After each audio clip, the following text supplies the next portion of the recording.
Hey everybody, it's GauntletX and welcome to the Lord of the Rings Arena Open Day 2. This event is a high-stakes best-of-3 draft event featuring the newest set. If we get 3 or 4 match wins out of 4 total rounds, we'll be qualified for draft number 2, which has cash prizes all the way up to $2,000 on the line.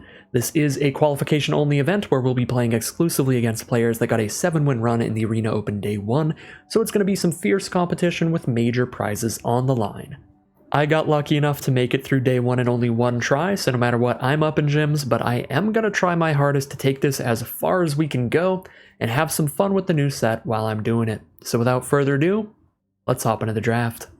Here we are for our pack 1 pick 1. We've got a pretty strong pack here, nothing incredible in the common slot, but we've got Scroll of Isildur for blue, which is a decent kind of tempo play, slows your opponent down with that stun ability, draws you a couple cards on the third effect, and then a couple really good black uncommons. Gollum is a great 2-drop, as a 2-mana 3-1 that gives you value every time that it leaves the battlefield for any reason. Mainly it's just going to be dying, but you can also sacrifice some creatures to return Gollum from grave to hand. Gollum's also a really good synergy or combo with Haunt of the Dead Marshes, because if you have a Gollum on the board, then you can return a Haunt from your graveyard to the battlefield since you have a legend out, and then if you have a Haunt on the board, you can sack a Haunt to return the Gollum from your graveyard to your hand. So I'm a very big fan of Gollum. It's also a 2-mana 3-1, which is a good aggressive body for a lot of the aggressive archetypes. So I think I'm going to go with Gollum here, but Gothmog is another fantastic card. 4 mana for a 3/3, you amass Orcs 1 and give all your tokens Death Touch. So I think these are the strongest cards here. These black uncommons are just incredible. The one thing I don't like about starting with black is it is widely known as the strongest color in the format.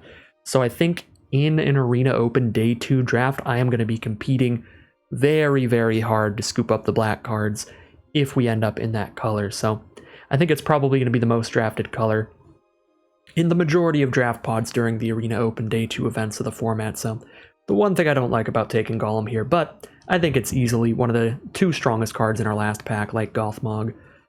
This pack is not as good. There's Ioreth for some mana ramp. Doors of Durin can definitely be a finisher, but it does put you into red-green, at least splashing, which is a pretty weak color pair, but being able to dig for some cards off the top can be strong. You are spitting creatures out for free every time you're attacking, but you do need to hit something good, otherwise 5 mana not hitting a creature is a pretty bad deal. It also only works on the aggressive, but it's huge on the aggressive. I think I'm supposed to take Doors, but I could also see an argument for Rohirrim, because these enter the battlefield tempt creatures are pretty great, but I'll take the Doors of Durin here. That is a very strong rare. Pack 1 pick 3, there's an Orcish Medicine and a Nasty End for decent black cards. There's Generous Ent in green, which is a really good card to synergize with the Doors of Durin. I think with the Doors of Durin here, I'm gonna take it like speculatively, and then I'm just going to push in on that as an archetype if green ends up being super open, because green is the weakest color in the set by far, just like black is the strongest color by far. So we should, in most draft pods, be seeing something where the black cards dry up really quickly, but the green cards tend to wheel a lot. So if Generous Ent wheels, then I'll take that as a sign that we just slam dunk head for the Doors of Durin big green dork stack. But for now, I'm going to take a much more open card, Phial of Galadriel. That'll fit into pretty much any deck and be a solid addition. It's going to be mana fixing if we want to splash in the doors as well, which is cool. But mainly, this is a card where you want to dump it on the board and try to dump your entire hand out as quickly as possible so that you get the draw 2 effect on this. So instead of drawing 1 during your draw step, you draw 2. If you're lucky enough to have an empty hand and then you draw 2 in your draw step and you play both those cards, you could even get the Ring Bearer to attack, draw and discard a card, and then you'll draw 2 and discard 1. Phial of Galadriel has some great synergies. Well, so pick 4 Easterling Vanguard, so I don't want to say that black is impossible in this draft pod yet. We could also take Rally at the Hornburg, which is a fantastic red common. Fits perfectly well with the Doors of Durin as well. So Easterling Vanguard and Rally at the Hornburg are both excellent cards that I am very interested in taking here. I think they are the best cards in the pack, alongside Westfold Rider, just a bunch of solid 2-drop creatures. I'm going to go for the Easterling Vanguard here. I would like to stick to our Gollum if we can. Maybe be black-red, maybe be black-green, and splash in the doors off of cards like Phial and maybe some Land Cyclers or something. Pack 1 pick 5, is Barad-dûr any good? That seems like a very narrow ability, probably not incredible. Fire Leaper is fine if you can make it your ring bearer easily. Many Partings is good for splashing, but only if green is one of your core colors, not if it's the splash color, which is a little awkward. Flamesmith is solid in blue-red, not great in anything else. Lorien Revealed is a very good draw spell. Could go for that towards blue-black, maybe. Yeah, not super pumped about this stuff. Fire Leaper is a good card, but I have not found the great places to use it. It's been pretty unimpressive in most of my decks. I'll go for the Lorien Revealed here. Okay, we get a Quick Beam, which is a massive green finisher. Also a Nasty End out of black, which is a solid spell to have one copy of. Don't love picking up multiples of this, but it's very good with Golem. Sacrifice a Golem and draw 3 when Golem already can come back from the graveyard and has a good ability when it dies. I could see Nasty End for the Golem, cutting a little more black out of the pack. But Quick Beam to go with the doors would be fine. Isolation to go towards blue-black would be fine. I'm going to take one copy of Nasty End here. I think one Nasty End should be pretty good in most any black deck. Alright, this pack's pretty weak. There's some solid white 2-drops though, Westfold Rider and Nimble Hobbit. I'd be okay with having a Mirkwood Spider if we're like black, green, splash red or something. Not super pumped about it, but it's a solid card. I think I'd rather just take a Westfold Rider here. I really like having it in aggressive white strategies, giving you a 2-mana 3/1 that gives you main deck artifact enchantment removal. It's pretty nice. Alright, there's a Took Reaper and a Shelob's Ambush. Shelob's Ambush is a really good combat trick. 1 mana to give +1/+2 in Death Touch. That means no matter how big the creature you're fighting, you're gonna kill it. And +2 toughness is very relevant. That will mean often you'll win the combat and keep your creature. And you get a food token that you can sacrifice for value, or you can sacrifice for some life gain, depending on if you have other spells to sack artifact tokens or not. So I like Ambush a lot, and it helps cut black here. Go with our Golem Easterling Vanguard start. Pick 9 now. There's some mana fixing options like Wizard's Rockets and Shire Scarecrow. They're both pretty mediocre mana fixing, but kind of all of the mana fixing in the set's mediocre.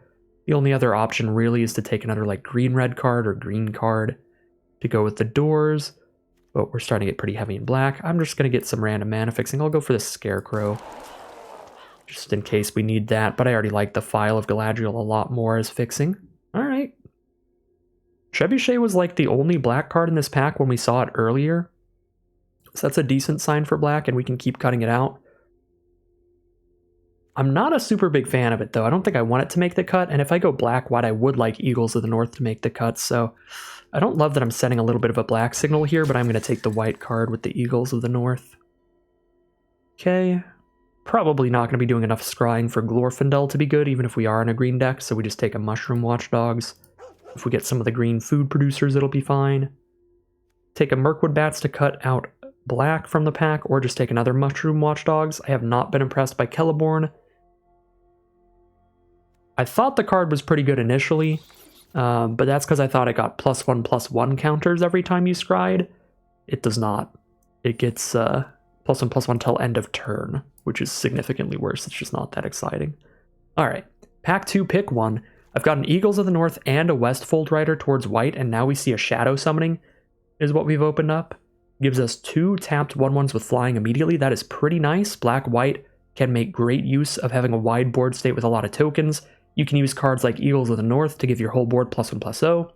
You can use cards where the ring tempts you to turn a 1/1 Flying Spirit into a 1/1 Flying Ring Bearer, so that it draws and discards a card every turn. There's a lot of really good uses for a card like Shadow Summoning, so I think I'm going to take it here and try to commit to that black-white archetype if we can. It can be very strong. Alright, pack 2, pick 2. We have a Claim the Precious and a Dunlin Crebain, 2 phenomenal options, and a very hard choice between the two. I think I'm going to take the Claim the Precious. It's an excellent removal spell that also has the Ring Tempt Us for value. Crebain's good too. Crebain's really good in this archetype as well, giving us another token. But Claim the Precious is phenomenal in this archetype as well, because it's phenomenal in every archetype. I'm going to take the Claim here and just get the ridiculously good removal spell. Like, 3 mana destroy any creature and get a pretty massive upside with the Ring Tempts You is just ridiculous. Okay, East Farthing Farmer is super reasonable for this archetype. Faramir's good too, but a little bit more narrow. You got to build around it a bit, ideally. Torment of Golem's great. Hard choices. I might just go for the Torment here. It's really nice to rip things out of your opponent's hand, and I do think white seemed a little more open than black, so we might get the Farmer back. I don't think we'll get Faramir back. I think take the Torment, wheel the East Farthing Farmer is a possibility, so I'll go for that here. Whereas if I take the Faramir, I don't think I'm wheeling anything out of that pack, because then the white player is going to take the only white card that's left, and there's going to be plenty of black players that'll scoop up the Torment. So I think we do that so we can get 2 cards out of that pack instead of 1, ideally.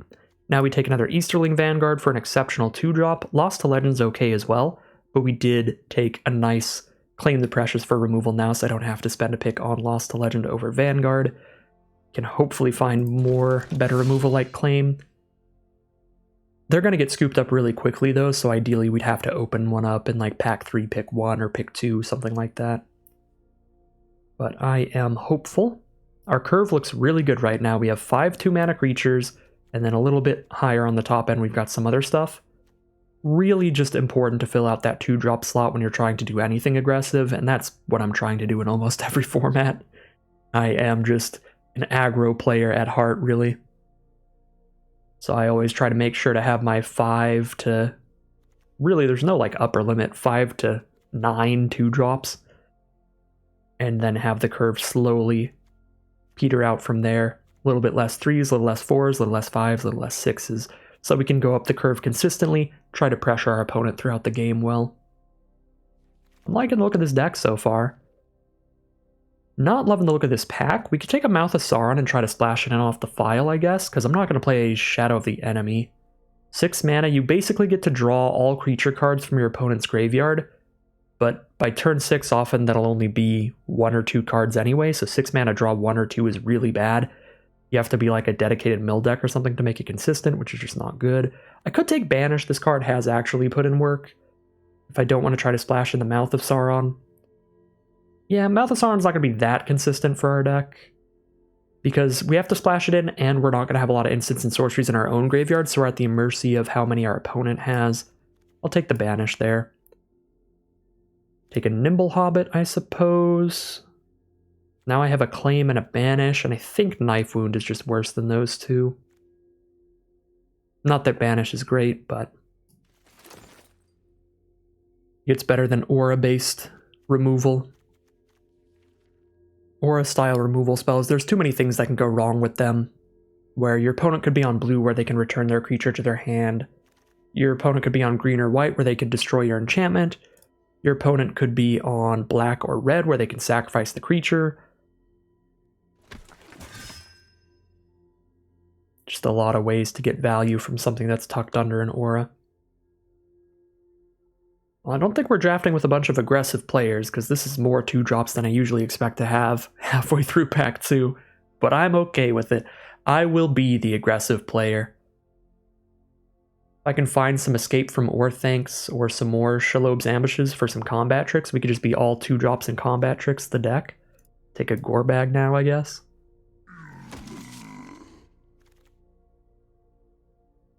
How much amassing do we have going on? Because if Grond can be a creature without having to crew it, it's pretty good. 1, 2, 3. 3 is not a lot right now, but again, I just think I'm so unlikely to play these Knife Wounds, and if I really want them, it does look like they're just going to wheel all over the place. They're just going to keep coming back around, and we can just get them later. All right, I have a million 2-drops. I'll take another Banish if I need more removal. I guess I'm just gonna rare draft in the in the arena open now. Get another lookout. Nah, I'll take the envelope. Just maybe we'll get something incredibly powerful to splash in, rather than just something solid like the Mouth of Sauron that I'm not gonna splash. Yeah, I'll rare draft a Rising of the Day, I guess. Okay, pack 3. Come on, let's get some goodies in the first couple picks. And there we go. This is going to be our first 3-drop in the deck. I think we have to go for Dunlin Crebain here. Mordor Muster's powerful. Uruk-hai Berserker's powerful. Torment of Golem is powerful. But I want to take a 3-mana card because we have 0 in the deck right now. I want to take one that curves out really well with what we have. And now that we have a Grond, we need to take some Amass pretty highly. if I want Grond to end up in the deck. So I'm going to go for Dunland Cremain.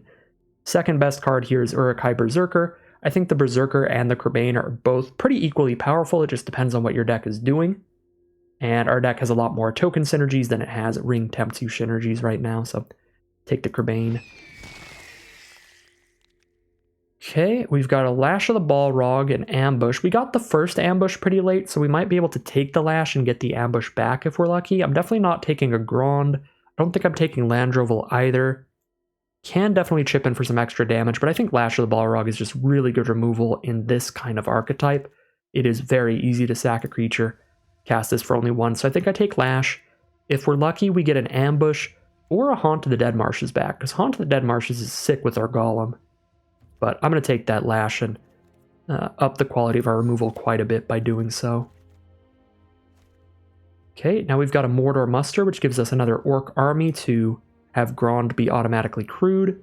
Might get a Now for Wrath, Now for Ruin back, which could be okay in this deck. It's looking pretty aggressive. Probably want to cut the Nimble Hobbits. Nimble Hobbits are a fine 2-drop if you have a lot of ways to make it your Ring Bearer. So if you have a lot of the Ring Tempts You, then a 1/3 Ring Bearer is always good, especially when it has that tap ability to be really, really hard to block. But we are not doing a lot of Ring Tempt You stuff. That is the biggest flaw in our deck, I think, because most decks in this format, you want to have enough cards where the Ring Tempts You to get that Ring Bearer up to level 2, so you can consistently be drawing a card and discarding a card every turn, because then you're just going to be drawing so much better than your opponent, since you get to see 2 cards per turn instead of 1, and just pick whichever one's the best. So the Ring Tempts You is a valuable mechanic you should be trying to draft pretty highly. I think it just hasn't panned out well for this deck to have a lot of that kind of stuff.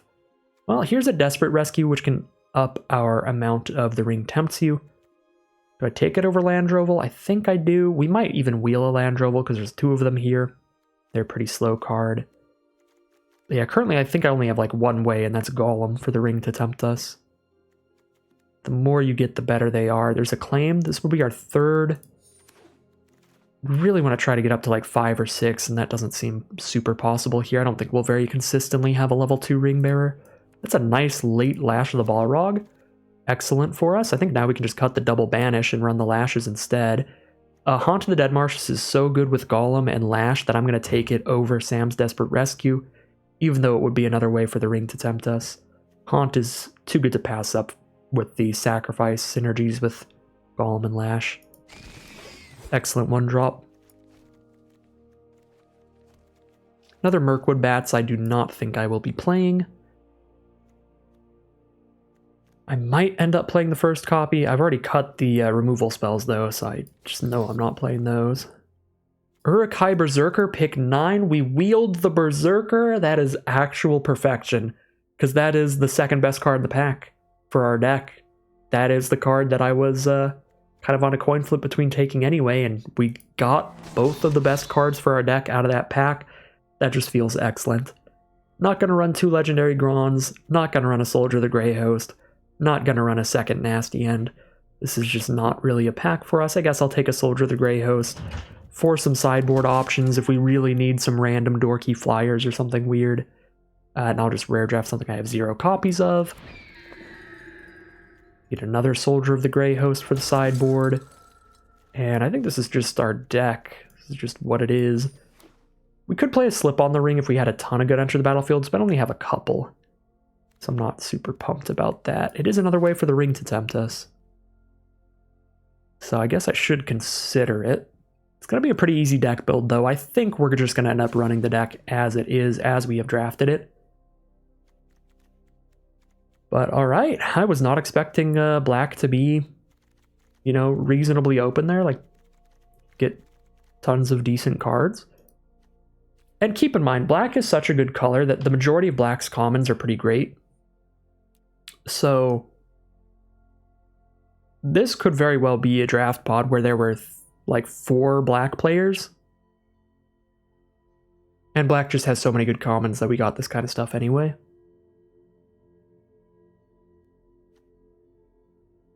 Kind of shows off the imbalance of the format. where the quality of cards you're going to get out of black in a draft pod where 4 players are taking black cards is pretty equal to the quality of green cards you're going to get in a draft pod where you're the only one drafting green. Because you're looking for diamonds in the rough when you're looking for cards out of green, but in black, it's just, most of them are just pretty solid. Most of them are pretty solid, even if they're getting picked over, so. Alright, that worked out perfectly fine. This is a super reasonable deck. It's far from the best deck I've ever drafted, but in terms of the quality of a deck that I've drafted in an arena open event, drafting with some more competitive players, super fine, super reasonable, I think. Pretty happy with this. What is our creature count looking like? We might be a tiny bit low on creatures. We're at 11, but we have Mortar Muster making it 12, Shadow Summoning for 13, Grond for 14, Double Torment for 15, 16. That is perfectly fine. Basically 16 creatures. Don't really want to cut a creature because we're trying to be pretty aggressive. So, are there any non-creatures that I would like to swap out for another creature, like another Mirkwood Bats? Or a Nimble Hobbit, or a Soldier? You know, Soldier might be better than Mirkwood Bats in here. Probably not, because we actually do have token production. Just I'm not a big fan of 4 mana 2/3 body. I guess the 4 mana 2/2 body is even worse, if we're thinking about it that way. I guess I could play like another Mirkwood Bats over a land or something. So we got that File for another mana source. We have the land cycling from Eagles of the North, and File really doesn't want us to flood out. Because if I get to a point where I have 2 lands in my hand and I can only play 1 a turn, I just can't empty my hand to get the draw 2 going with the File. But yeah, I have a million 2 drops, so I know I'm getting things going early. Oop, that's the wrong card. Wanted to move over Sam's Desperate Rescue. That's a late game play. I guess Lash also. Definitely reasonable at 5 mana. Nasty End happens a little later. Yeah, the curve looks a little more like a regular curve this way where we don't like need to cut a million lands, but I still think cutting 1 would be fine. I just don't know what we put in because I don't think we have anything powerful to put in, really. We'd be putting in a second Mirkwood Bats, which is kind of our most filler creature. We're putting in a Nimble Hobbit, which is another pretty filler creature. Slip on the Ring for a super filler non-creature spell. Everything that's not in the deck at this point is pretty weak. How is our Ring Tempting going? Did we end up with like 5 or just like 3? 4 right in the middle there. That's not going to be very consistent. Most games will get a level 1 Ring Bearer at some point, but the ability to draw a card and discard a card is not going to happen that often. Probably the biggest downside of our deck. Don't know if there was a ton we could have done about it in this particular draft pod, but kind of the dream deck build here, if I could only swap a few cards to make the deck better, and I could pick whatever commons or uncommons I want, it would be like drop a Mirkwood Bats, drop a Gore Bag or something, and swap those 2 out for like 2 more copies of Uruk-hai Berserker, or 1 copy of Uruk-hai Berserker, 1 copy of Samwise. Just a bit more Ring Tempts you would go a long way to making our draws more consistent with the draw a card, discard a card. Plus we have that nice Wombo combo with the File of Galadriel if we get that going. So I think that's the biggest flaw of the deck. We're going to have a couple issues in longer games where our opponents might have a level 2 Ring Bearer setting up their draws, making sure they hit the right things throughout the game, and we just won't. Like I've got a Nasty End for 1 card draw spell, but it's not great. It's only like really good with Golem.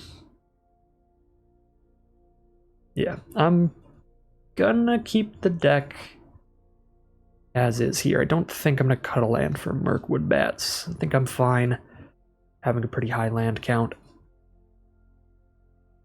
because we definitely have some things that can go on that are going to require a lot of mana. We've got a couple 5 drops, we've got a 6, We have activated abilities that cost 3 for this, 1 to sack at the Golem, 2 to replay Golem. That's like a 6 mana combo, kinda.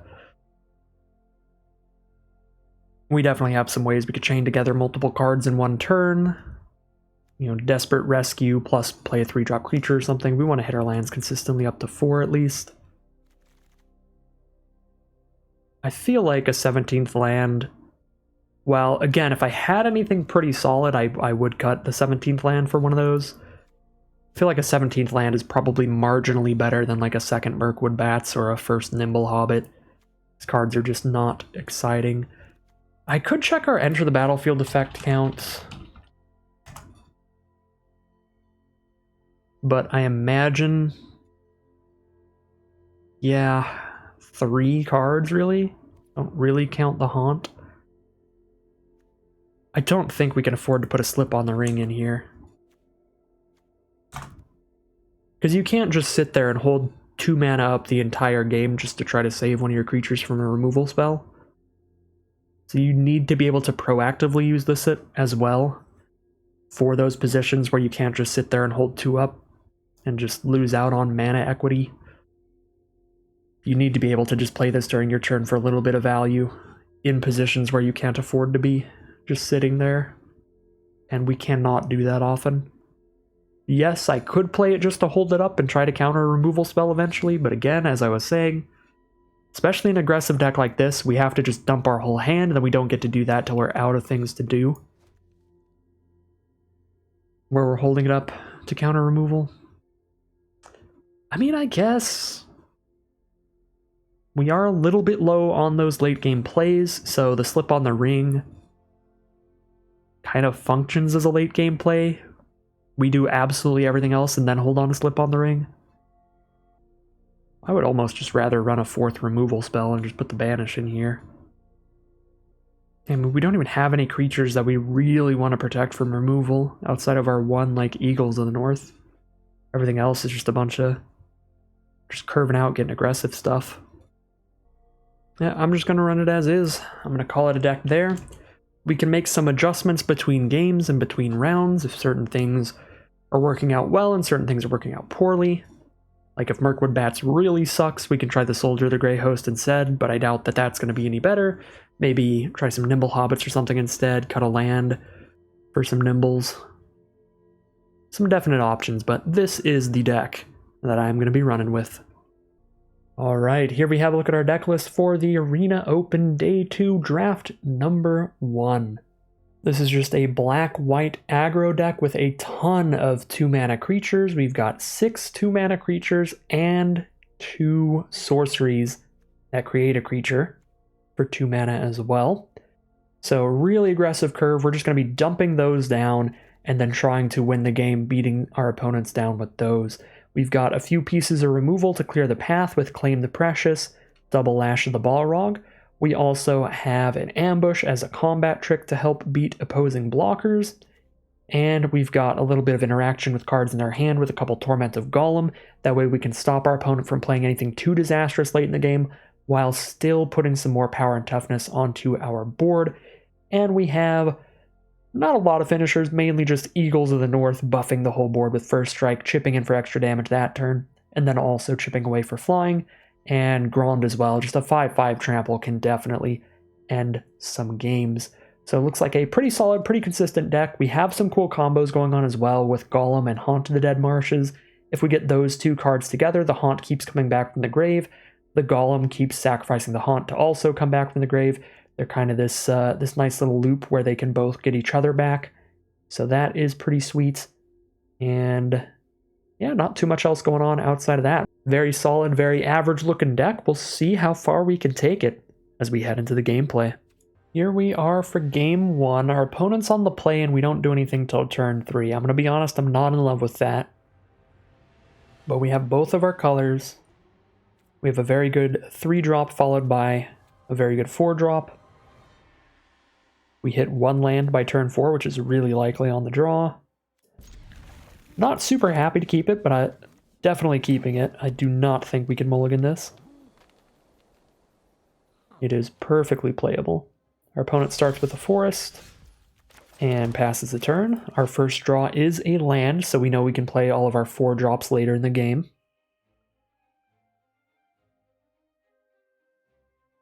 Opponent's still waiting during our turn. They might have a land cycler here.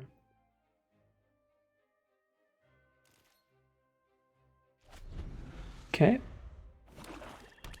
It could also be in full control mode. So they're on green-black. They've got that turn 2 golem when I don't have a play till turn 3. So we're going to be getting beaten down a bit here. We're going to take 3 damage on turn 2. Nothing I can do about that. Once we drop a Dunlin Crebain, we'll have 2 different blockers to block golem at least.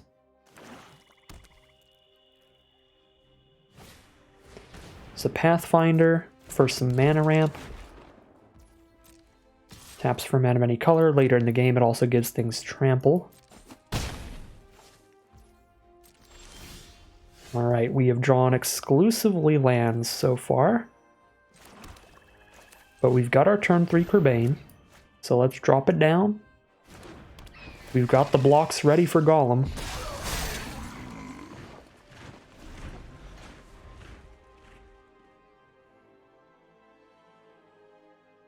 Now there's an issue where Golem can keep coming back if they get some expendable creatures to sacrifice, plus they get some value when Golem dies, having the ring tempt them. So it's not going to be like the happiest trade I've ever made, but I think I do need to trade into the Golem.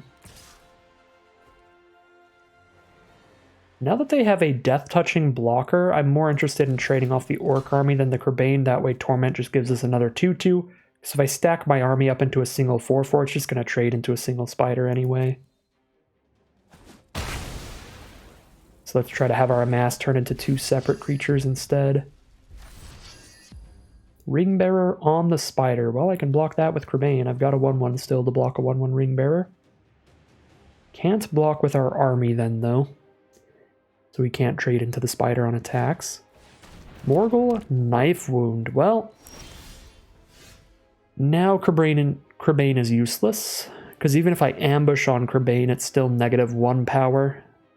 So it's for 1 chump block when they currently just have 2 1/1s down. I think we just exile it then, rather than pay the 2. It's just not going to do anything.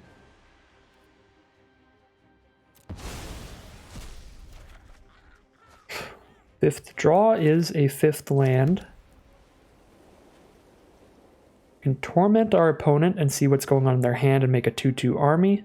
If I wait to do that and play the Mirkwood Bats first, I will get 1 extra point of damage when I create the token, but I think it's probably worth it to just do this immediately. So if they have something really good to play next turn, then we can stop that. They have a Generous Ent, a Lash of the Balrog, and an Ambush.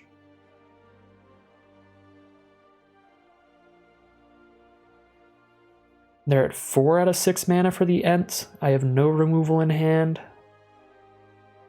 Just let them keep their removal, and then they just have a couple 1/1s. Game goes nice and slow.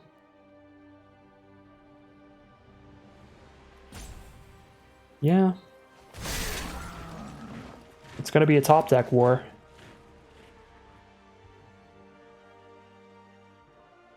Let's see who draws the best. And this is where the lack of the ring tempts you in our deck is going to be a big issue, because if they can get the ring to tempt them one more time, they'll be able to draw a card and discard a card off this spider every turn, which is very bad for us. That means they will win pretty much any top deck war where we're both just playing off the top, trying to draw into good plays. And that is how this game looks like it's going to be shaping up. Because I've got 1 more creature to play, they're just going to removal spell it, and then they're sitting there with a couple 1/1s, I'm sitting there with 1 combat trick. We're just going to stare at each other, chip away at each other for a little bit of damage. Nothing crazy.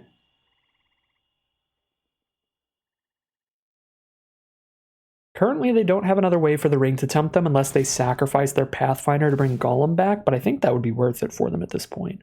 Or the Spider, even. Just sack either of those, bring the Golem back, so that once Golem trades off, they have the draw discard Ringbearer. They're not going to do that, though. We are now, I think, 6 for 6 on land draws. Maybe it's 5 for 5 now. Maybe I overcounted. But we have drawn exclusively lands, which is what I would call bad. Alright, the Orc army can't block the Spider anyway, so we chip in for 2. Well, they could ambush and try to kill it, and then I can ambush in response. We just trade both of our ambushes and our creatures. The 2-for-2 trade. I guess I should have played the bats first, but then they might try to save the ambush for the bat. I guess they can't ambush the bat since it's in the sky. Yeah, I missed out on a couple points of damage here. Since they couldn't save the ambush for the bats anyway, I should have just played bats first because I get 1 extra point of damage when I make the food.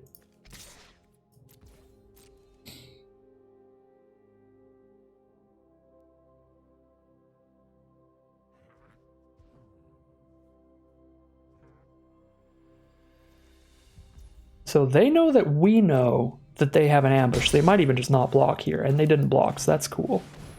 Just play the bats. This is their Lash of the Balrog target, so they'll just, next turn they'll just spend all 5 their mana, kill the bats. Attack us with the spider. Unless they draw into something better. Nope. Lash the bats, makes sense. Poke us with the spider. And we're staring at each other. So we're like theoretically winning this game because we're up in card advantage, but the cards are lands, so we're not. Mordor Muster, that's... I think I have to play that right now. I don't really like it because I'd like to get 2 creatures off it instead of just another counter onto my current creature, but it is what it is. So let's send in for 3. Drop another land and pass the turn. Are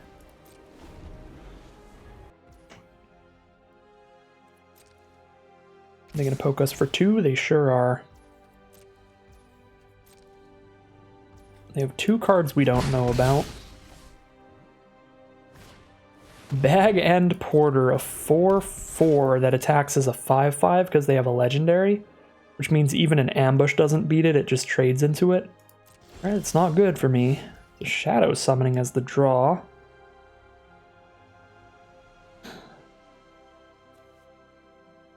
Porter only triggers when it attacks. If they attack all next turn, I take 5, 6, 7, go to 5 life. Do I attempt to kill the Bag End Porter on attacks here?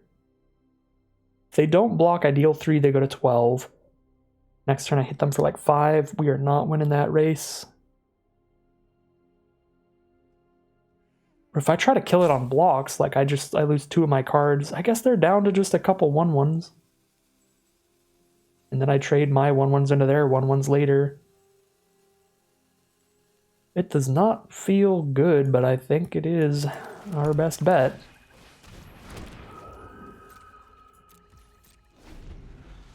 Just 2 for 1 into the Bag End Porter.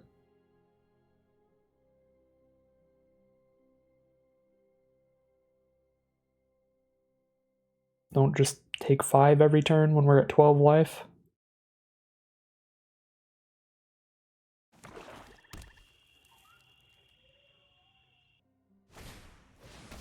Mushroom Watchdogs. 2/2.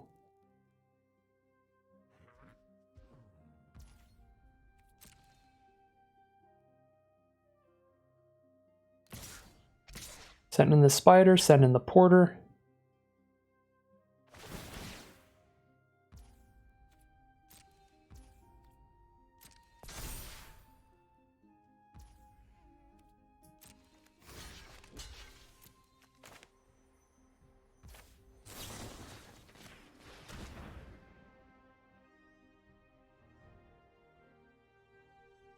This is just a trade. Could use my life total as a resource and take 1,000,000 damage here to kill it next turn. Go down to like 7, but then I've got a food for later. That would be reasonable too. Just try to trade a spirit and a food into it, or a spirit and an ambush into it. We hold off. They need to draw 2 more lands to start giving something +3/+3 trample every turn. So Watchdogs just gets in. But we get to trade these spirits into their 1/1s or their ambush.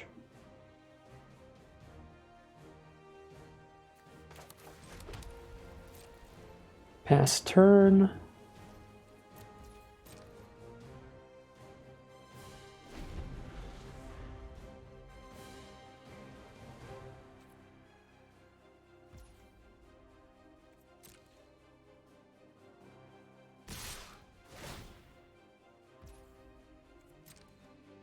They draw another combat trick? Are they going to combat trick on both our spirits? Theoretically, they just combat trick one of these, and we actually kill one of the 1/1s.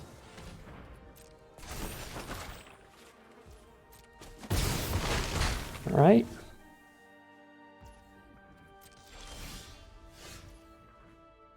Trades into the spider. Scries to set up our draw. Not a horrible draw.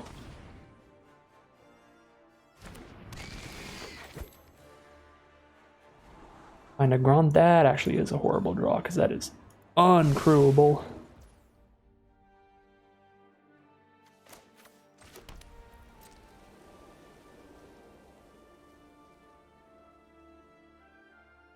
Still playing all these lands, because if we draw into a Phial of Galadriel, we need to be in a position where we can empty our hand.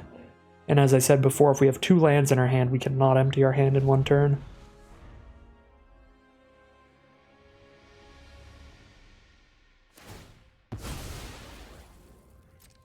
Also make sure we have as much mana as possible if we draw into something like a nasty end to draw a bunch of cards.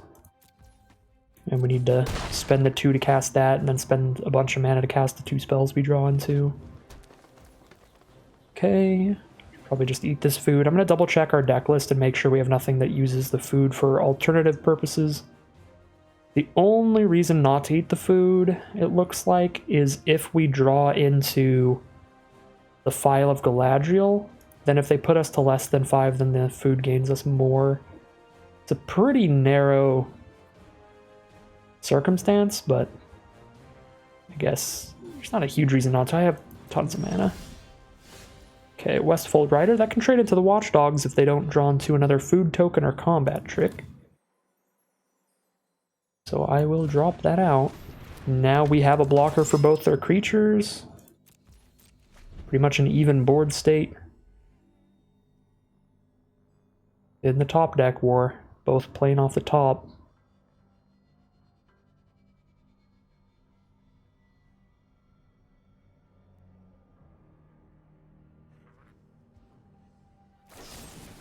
Opponent draws into a Bitter Downfall for our 3-power creature, which puts us down to 4.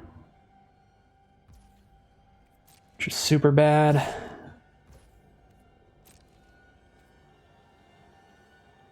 Still top deck Phial here. Sam's Desperate Rescue.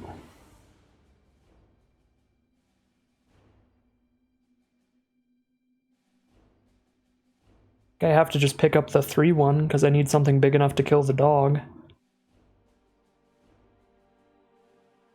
I guess I could double block with a Bats and a Haunt. And they kill the bats, but so I'll just take that 1-for-1 trade, right?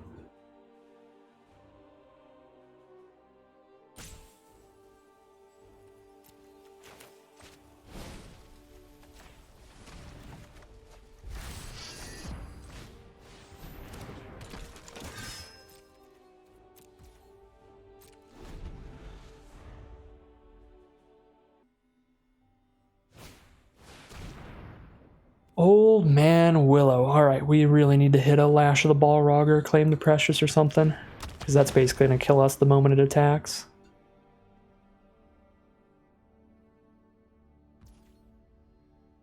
They can sacrifice any creature or token to give something -2/-2. Oh, and they're just going to go for all the onboard trades here. And then we just have to top deck removal for Old Man Willow still. Yep. Still, I think we still have all our removal spells, yeah? Still have 3 removal spells in the deck. Come on. Well, what are you gonna do about that? 0-1 to start off round 1. We're on the play. I mean, that was just an awkward game all around. We have this many 2-drops, and our opening hand had 3s and 4s, and we didn't draw on any 2-drops till well after, like, turn 4. So we just didn't curve out at all, and then we flooded pretty hard. Yeah, I mean, I really don't think there was a lot we could do there. I could like throw in another bats, cut a land, but that might just be results-oriented thinking rather than statistics-oriented thinking. Like, statistically, we still drew a lot of lands in the first half of that game. Like, that was definitely not the average amount of lands we're going to draw with 17.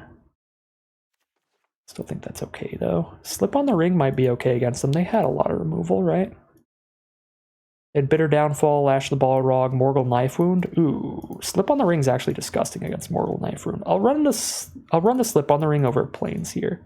There's still 7 sources if we cycle the Eagles of the North, and I want 10 swamps with Claim the Precious, and the fact that the vast majority of my land, or the vast majority of my deck is black, so we'll play the Slip on the Ring against them. They have a lot of removal. If we have the Slip on the Ring in response to it, it's going to be good.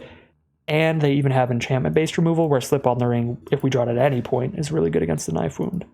So I'll do that over 17th land here, but that's really about it.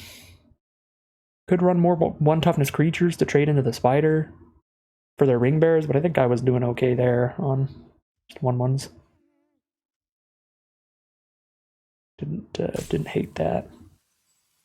Yeah, do that. Head into game number 2 on the play. There we go, we're curving out this time. Easterling Vanguard into Uruk-hai Berserker. Desperate Rescue, if one of them trades off at some point, that'll get our ring to level 2, which is really, really good. If either player had a level 2 Ring Bearer in our last game, that player would have won several turns ago.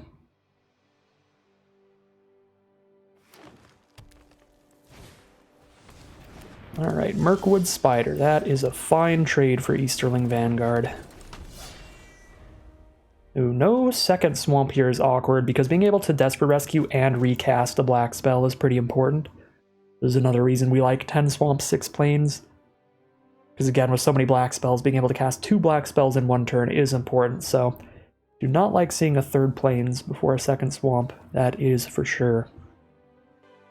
I think if they attack with the Spider, we just take it though, so we can get more damage dealt to them. Not that I'm not okay with trading Vanguard into Spider, I'm more than okay with that, but if they just give me an opportunity to hit them in the face for 2, I'm going to take that opportunity. Alright, they're just going to hold the Spider up on blocks. They could have their ambush for +1/+2 to the Spider, but that's still trading Vanguard 1 for 1 into a card, which is fine, because the Vanguard spits something out when it dies. So I don't even think we play Berserker till post-combat. That way, if it trades into Spider, we can make the army our Ring Bearer, which is nice. We did hit the 2nd swamp, which is beautiful. That means now I can actually Desperate Rescue something. And recast the creature in the same turn.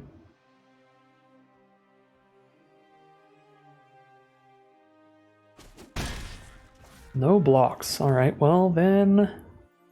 drop the Berserker. And whatever I make the Ring Bearer is still just going to get blocked by Spider, so I don't think it really matters. But we're going to put it on Vanguard for now.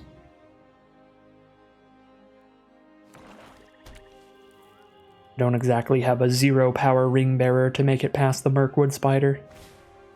Mirror Guardian. Well, I guess they have to trade into the Vanguard instead of the... Or they have to trade the Spider into the Vanguard instead of the Guardian. Claim the Precious is a good draw. Get that Ring Bearer to level 2. Draw a card, discard a card every turn. Do I just kill the Guardian to do that? Then the Spider is their Ring Bearer, but then they have to trade it off to stop our Ring Bearer. We get to draw a card and discard a card when we go to combat. If they trade into Berserker, that's fine, because then Vanguard gets to keep chipping in. I think that's pretty reasonable.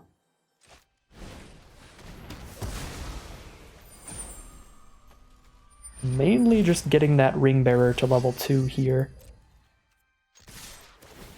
And then when I Desperate Rescue, it's level 3, and if I rescue specifically an Uruk-hai Berserker, we get it all the way up to level 4, which is wild.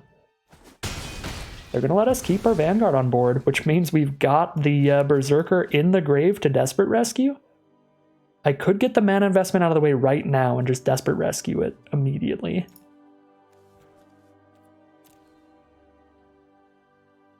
And then next turn I can play Gorebag and the Berserker.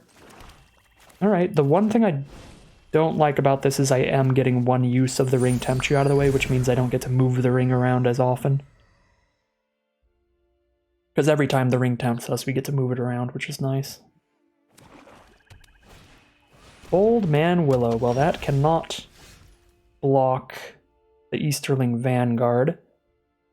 We probably want to get that level 4 ring. I would love to kill Old Man Willow, but I really can't do that. So they're going to be able to attack and sacrifice whatever token they're going to produce and kill the Easterling Vanguard. But I don't have any creatures that are going to survive -2/-2 in my hand right now, so I guess there is an argument to not playing Berserker.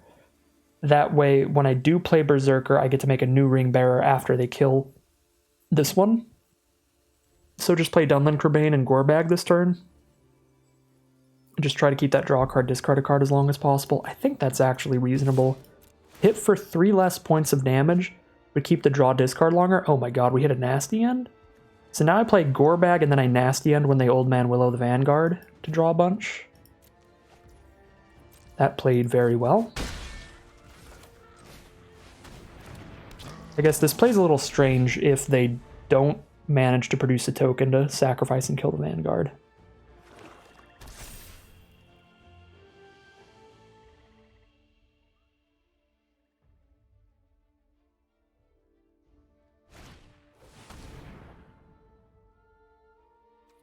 There's a Pathfinder which would trade into the Vanguard.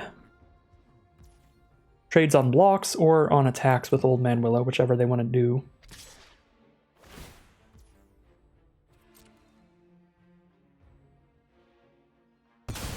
Okay, they're just going to go for it. Okay, let's nasty end then. Draw 3 cards. Good draws, good draws. Don't really have any blocks here. We got a Lash of the Balrog now. I can sack the army and kill the old man. That doesn't sound very nice. We're gonna be killing the old man. It's Old Man Willow. It's just a tree. Don't worry about it. Environmentalists in shambles.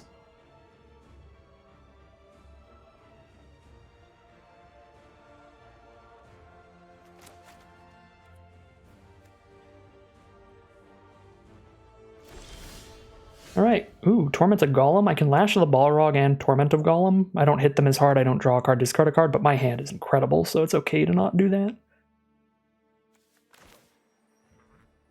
Yeah, let's hit them for 3. I could actually get a treasure or draw a card off of this Orc army instead of lashing with it. I think it's better to just lash with it.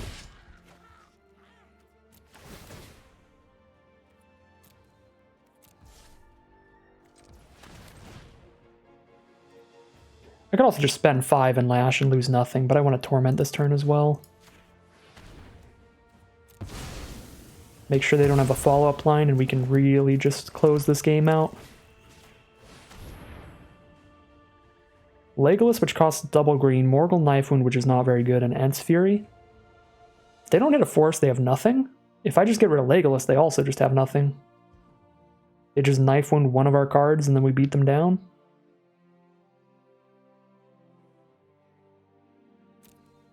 Sure, I'll get rid of Legolas. Which means Ent's Fury doesn't do anything. All they do is play 1 Knife Wound and we just beat them down pretty quickly. Yep, they hit a land. Yeah, we're doing great. A-okay. It deals combat damage to a player, which is not going to happen with a 1-2, so let's let it die. I could wait for Slip on the Ring. I've got enough life to wait a few turns, but I don't think I should. Alright. I'm playing the Uruk-hai Berserker. Turn this into the Ring Bearer so we deal extra damage immediately. I'm going to discard Haunt of the Dead Marshes, and then we're going to play Crebain most likely, but I'm not going to play it till post-combat just in case. So hit for 5 thanks to the Ring Bearer, drop a Dunlin Crebain, pass the turn, they're super dead on board. If they don't hit a creature, they don't even get to Ent's Fury. I guess I could have hit for 2 more if I played Crebain pre-combat, but I liked being open to playing a different 3-drop if we do something better. or a different 2-drop. Probably was best to just play Crebain pre-combat.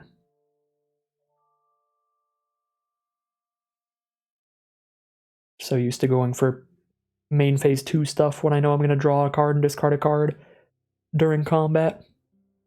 But I do always forget that the amass, because it's going on to the army you currently have, if your army isn't summoning sick, then you should pretty much always amass main phase 1. Bag and Porter. Is there any way to kill them here? No, because they trade the 4/4, take 4. That's fine, just let them do that. Mirkwood Bats only damages them when we sack tokens, not when the tokens just trade off, so... Send in, draw a card, discard a card, hit a Golem, which is great. Play Golem and Westfold Rider or Golem and Bats. We'll discard the Westfold Rider, play Golem Bats.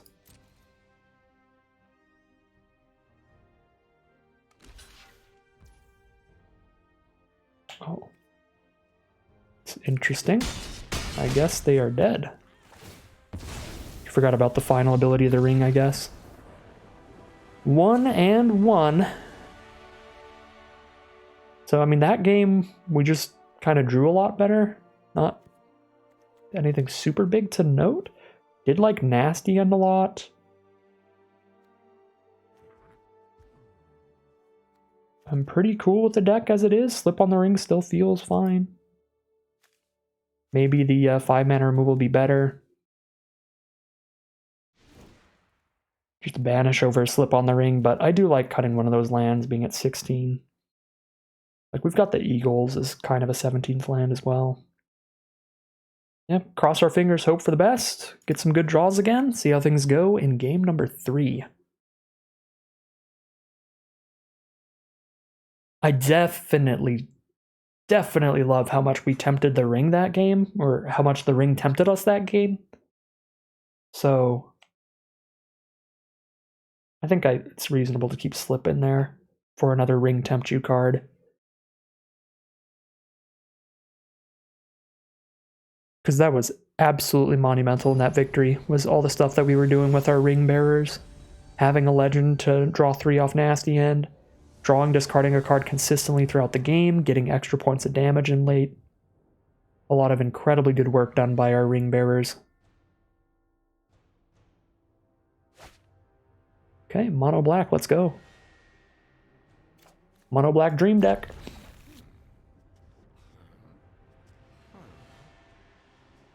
Both of them sounded like a Minecraft villager over there. Huh. Mirkwood Spider, turn 1, it never changes. War. War never changes. Well, we're going to trade Vanguards into those spiders. I could go Golem first and just have the ring tempt us ASAP, but it's level 2 we really want to hit with the ring. Vanguard, pass. I might actually have to sacrifice something for a treasure token if we don't ever hit a plains, if we start drawing white cards.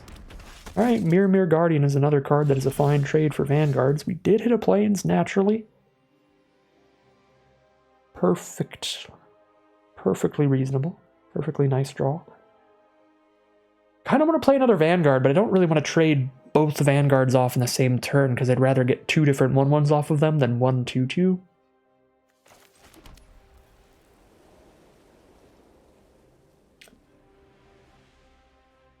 I guess I could play Golem here and then trade Golem into Guardian, Vanguard into the Spider if they go for any attacks. Next turn I could play Gorebag plus Vanguard or just Mirkwood Bats.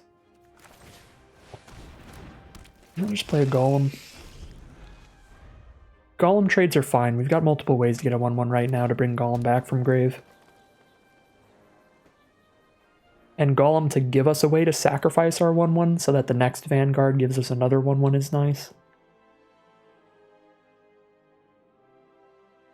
I suppose Gorebag does the same, but we have to connect. We have to deal combat damage to them to sacrifice a 1/1 to the Gorebag.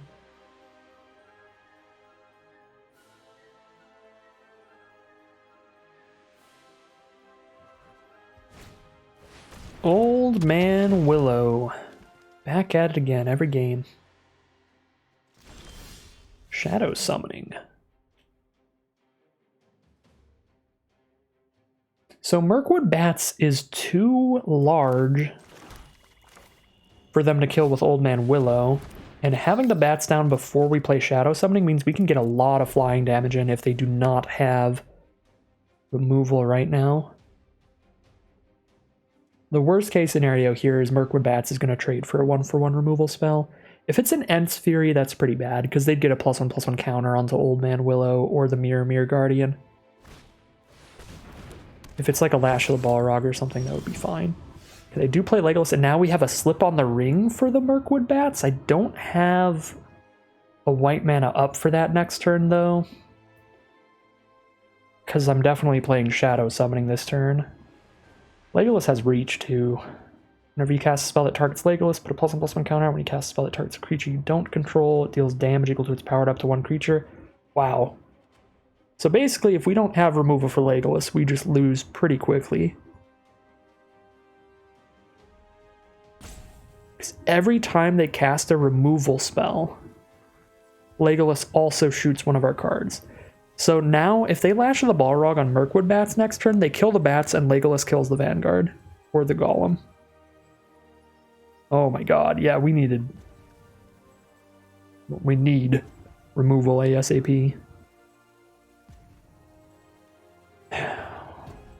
So the 1/1s are never getting through Legolas, so now maybe I do just hold up Slip on the Ring.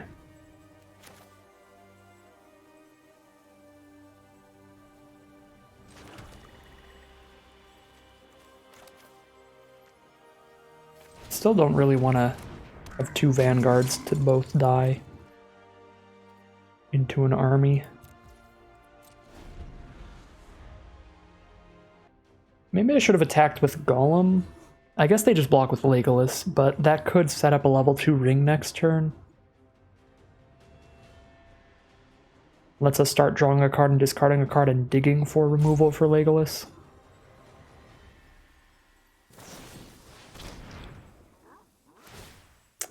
Well, Stew the Conies is exceptional with Legolas. Because now Legolas gets a counter, and Gorbag dies, and Golem dies. If I Slip on the Ring Golem, then I'm, boom, level 2 Ring Bearer. Because Golem leaves the battlefield, and Slip on the Ring happens. Just let them kill Gorbag. Sure. I guess I level 2 Ring Bearer no matter what, even if Golem dies here. So if I choose Gorbag, Golem dies, that levels up the ring, Slip on the Ring levels up the ring as well. Sure. And then they don't get a food this way.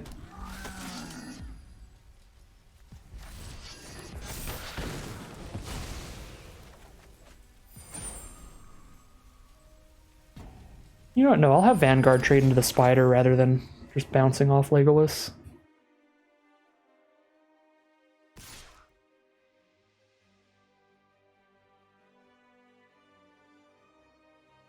Oh no, they can Old Man Willow. How'd they still get the food? Oh, because they still targeted their own creature, I guess, so it still resolves? Shoot, I didn't know they were still going to get the food. If they were still going to get the food, I should have put it on bats, because now they can just kill Vanguard on attack. Well, that was bad. That was a punt for sure. Oh, they're sacking the Spider. Well, if that's the case, then this doesn't matter. Oh, and they still don't kill Vanguard. Okay.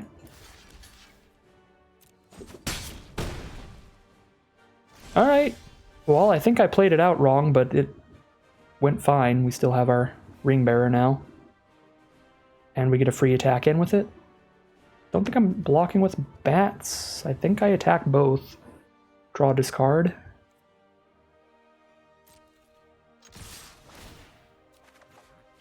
Lash of the Balrog is the draw. We can get rid of Legolas.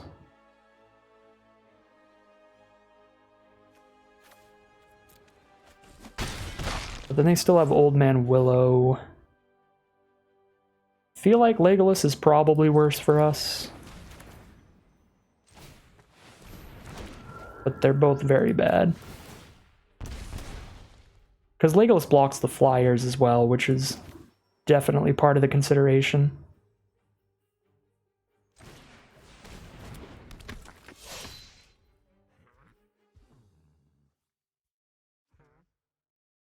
But Old Man Willow just flings a food at a flyer next turn. It's probably a 5/5. If they don't draw into more removal spells, Legolas isn't that bad, but if they do, Legolas is horrendous. And getting rid of Legolas means our flyers can get in. I'm gonna kill Legolas here. Sacking a flyer, so that I still have a Vanguard to block Mirror Guardian if they don't sack a food to kill it. Even just living one turn, because of Stew the Conies, Legolas has done a lot. Old Man Willow as well. Just these like multiple removal spell on a stick style creatures have been very good this game for our opponent. Alright, they have nothing on board that can block our Easterling Vanguard, so they have to consider just flinging a food at our Ring Bearer.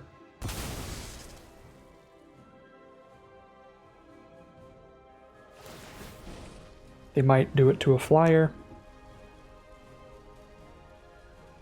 They're going to choose the Ring Bearer. Cool, that means I can sack the army to get Golem back, which means Bats hits them for one more.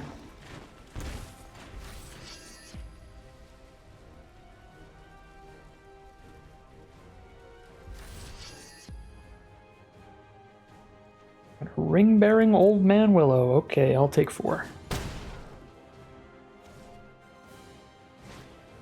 Now a Pathfinder. We hit a Torments of Golem. I'd rather put a 3/1 Golem on the board or a 2/2 army after sacking the 1/1 army. I think a 3/1 is a little bit better than a 2/2, but the extra text of Torment of Golem is very good.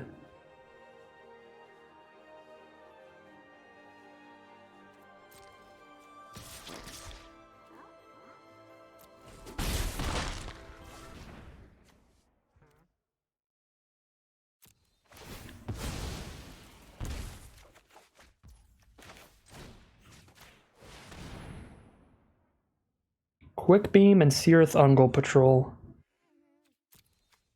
They only need to draw 1 land to play a Quick Beam, and then I'm going to take 1,000,000 damage. I guess they get to keep the Patrol, which means if they don't draw land, they can still play that because of their mana dork. So that's not good for me, but Quick Beam is just too horrendous for me to let them keep.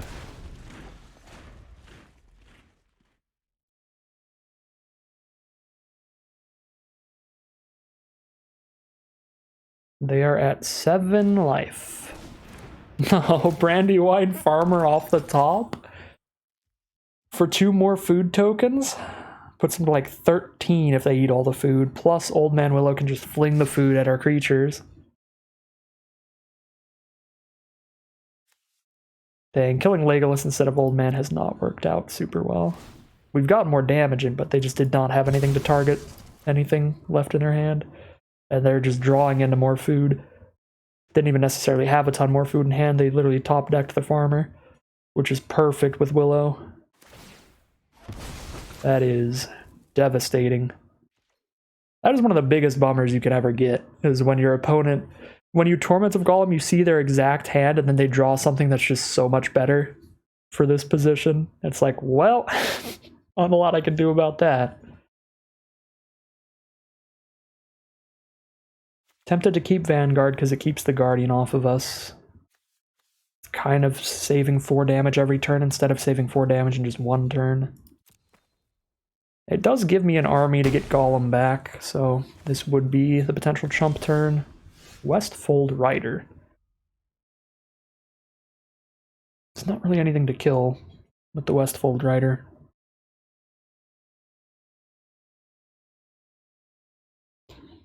I guess Westfold Rider plus Golem is enough to like double block Old Man Willow, even if they fling a food at something.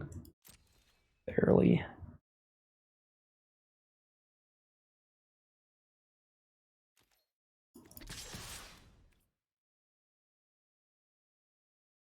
I'm gonna have to sack the flyer to bring...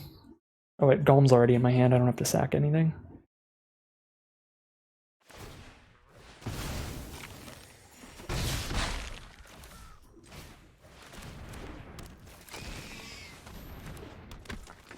Alright.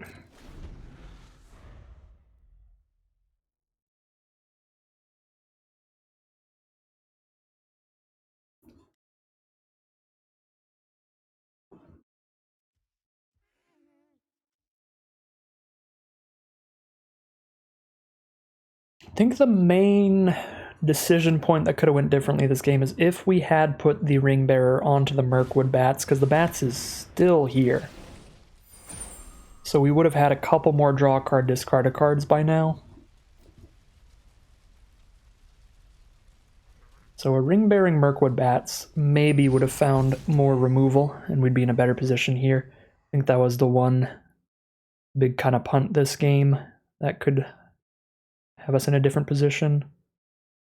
The game's still definitely not over, but a 4-5 trample can change that real quick. They're out of mana for food tokens, by the way, so we need to see if we can crack back for lethal. I've got 1 hourglass to think it through. They've got a single 4-5 as a blocker. Chump Old Man Willow with Easterling Vanguard, get a 1-1 army. Mirkwood Bats deals 1. They're down to 6. They have 1 blocker at 6 life. They block Golem. Take 1, 2, 3, 4, 5, 6. They just die. Oh no, they have the -2/-2. Never mind. They don't just die. They maybe just die. Gotta redo the math with 1 less creature here. If I top deck removal, they die, right?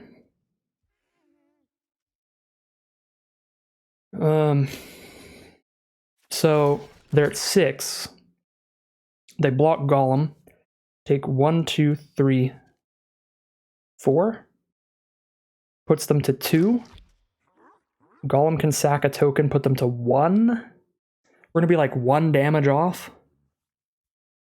Does a Ring Bearer change the damage at all? No, just gives us another draw card, discard a card.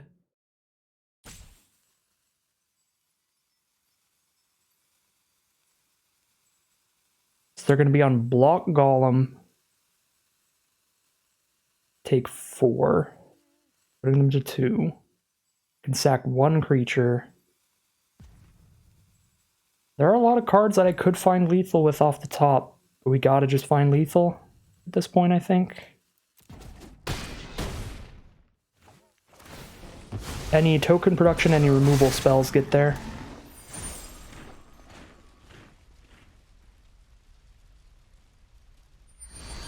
Any ring tempts he gets there as well. Land does not. Land definitely does not. God. That is such a bummer. So that means I think we almost definitely would have gotten there if we put our Ring Bearer correctly to draw and discard a couple more times, because then this card isn't a swamp, it's something relevant. Plus if we found 1 extra point of damage at some point. Put them to 2, they kill Golem, sack a creature, put them to 1, we die to the Horn. If I just pass turn though, trying to hold everything up on blocks, Old Man Willow attacks. Old Man Willow kills Golem or something. I have 5 toughness against a 4 power trampler. I can block it with 4 toughness, then I can chump Old Man Willow, but then I'm just dying for sure. There are no outs. We're just dead now. Just send a message here.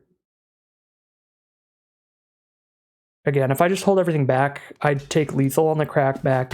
Plus they could just eat a bunch of food and definitely not die, and just doesn't matter. Ring Bearer doesn't matter at all.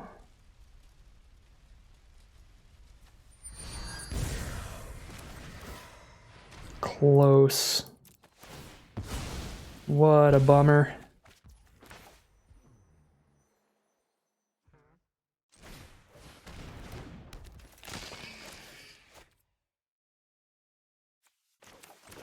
Yep. Chose that Ring Bearer a little differently. We could get there. Find 1 more damage at some point. We can get there. Draw a little better in game 1. We can definitely get there. Just not quite.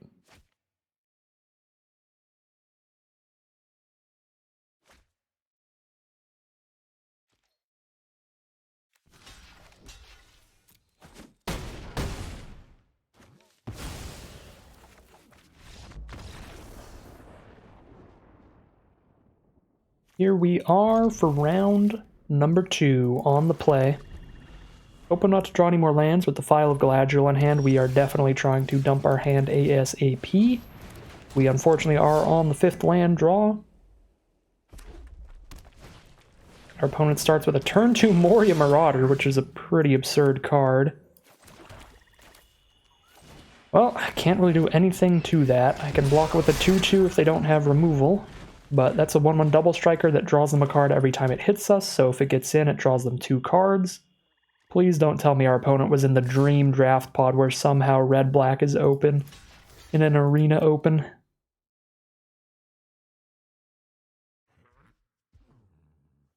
They are red-black, but hoping that it is more mid-range quality cards, because those are the most heavily contested colors in the format.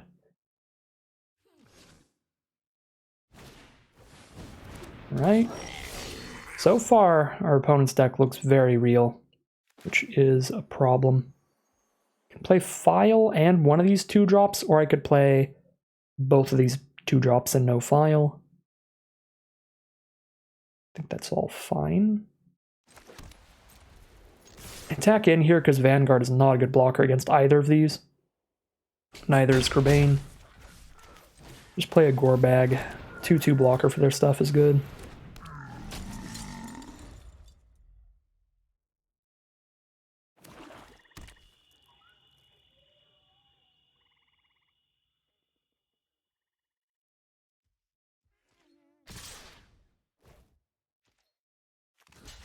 How many combat tricks do you have?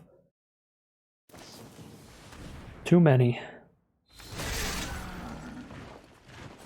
Marauder's still here. Worst part about this is they draw a card off Goblin too.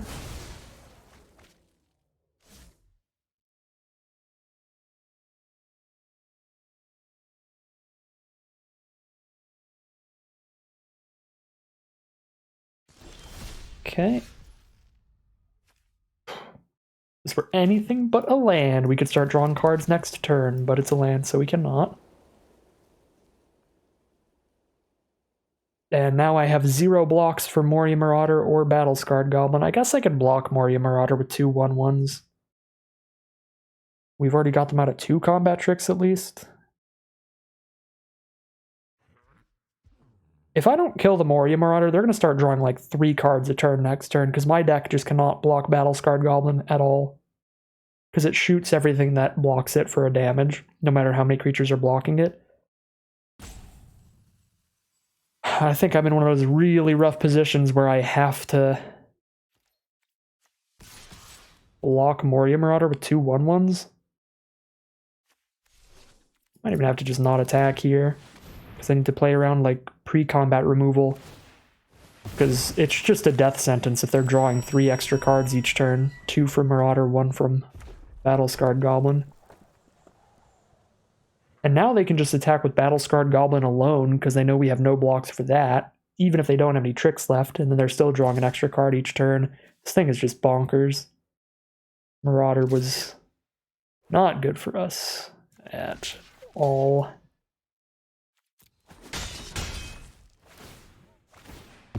So they draw 1 card instead of 2, because we can trade into the army. And it's just a land off the top. Drop a War Beast of Gorgoroth, which is massive. There's a Desperate Rescue for Gorbag or the Vanguard. Gorbag is definitely a good one, since it is a 2-2 to trade into their Battle-Scarred Goblin or their Moria Marauder.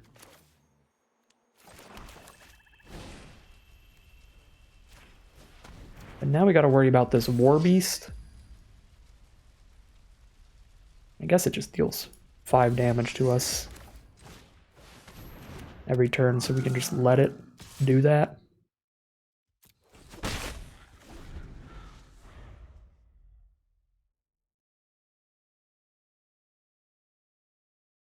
Maybe should send in for 3 that turn. Just trying to keep Gorbag for the Goblins, so keeping these for the Marauder. We don't have like a go wide. Now the UG look gets better. It straight up just looks like red-black was wide open. Not good for us. Okay, there's an ambush. That's spicy. So double block Marauder, single block, War Beast, or Ugluk. Probably War Beast first, because if we block Ugluk, they get an army from that, and then they get an army from War Beast dying as well.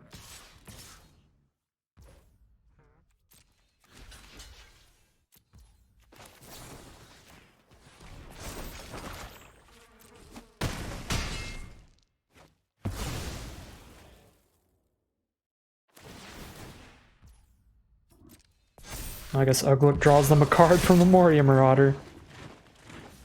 Oh my god, it's a Lash of the Balrog as well. They're just digging through their library. Gorbag.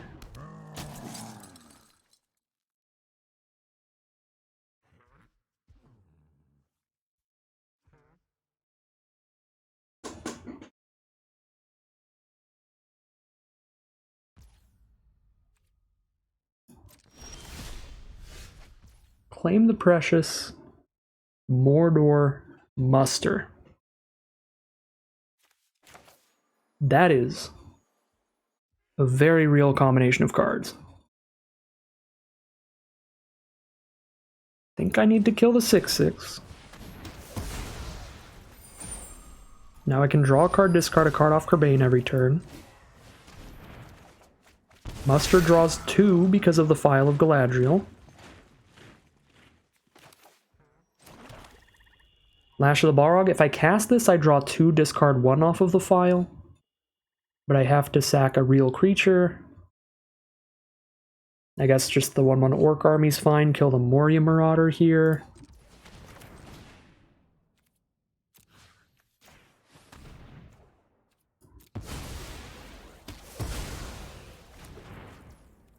Draw 2, discard 1. Torment of Gollum for later. Don't have the mana for it right now. I guess that means I don't get to draw 2 at the start of next turn, but it's a good card. Alright, I can double block one of these 2/2s, the other one gets through. I can gain 6 life off my food. There's a Rohirrim. Yeah, their deck looks very, very good. They're just the strongest archetype in the format. Ugluk's like a tiny bit filler, but it is good in this archetype. Goblin and Medicine are like a tiny, tiny bit filler, but they're good filler. They're not the bad filler cards you can end up with. So, very strong deck from our opponent. This is going to be a battle for sure.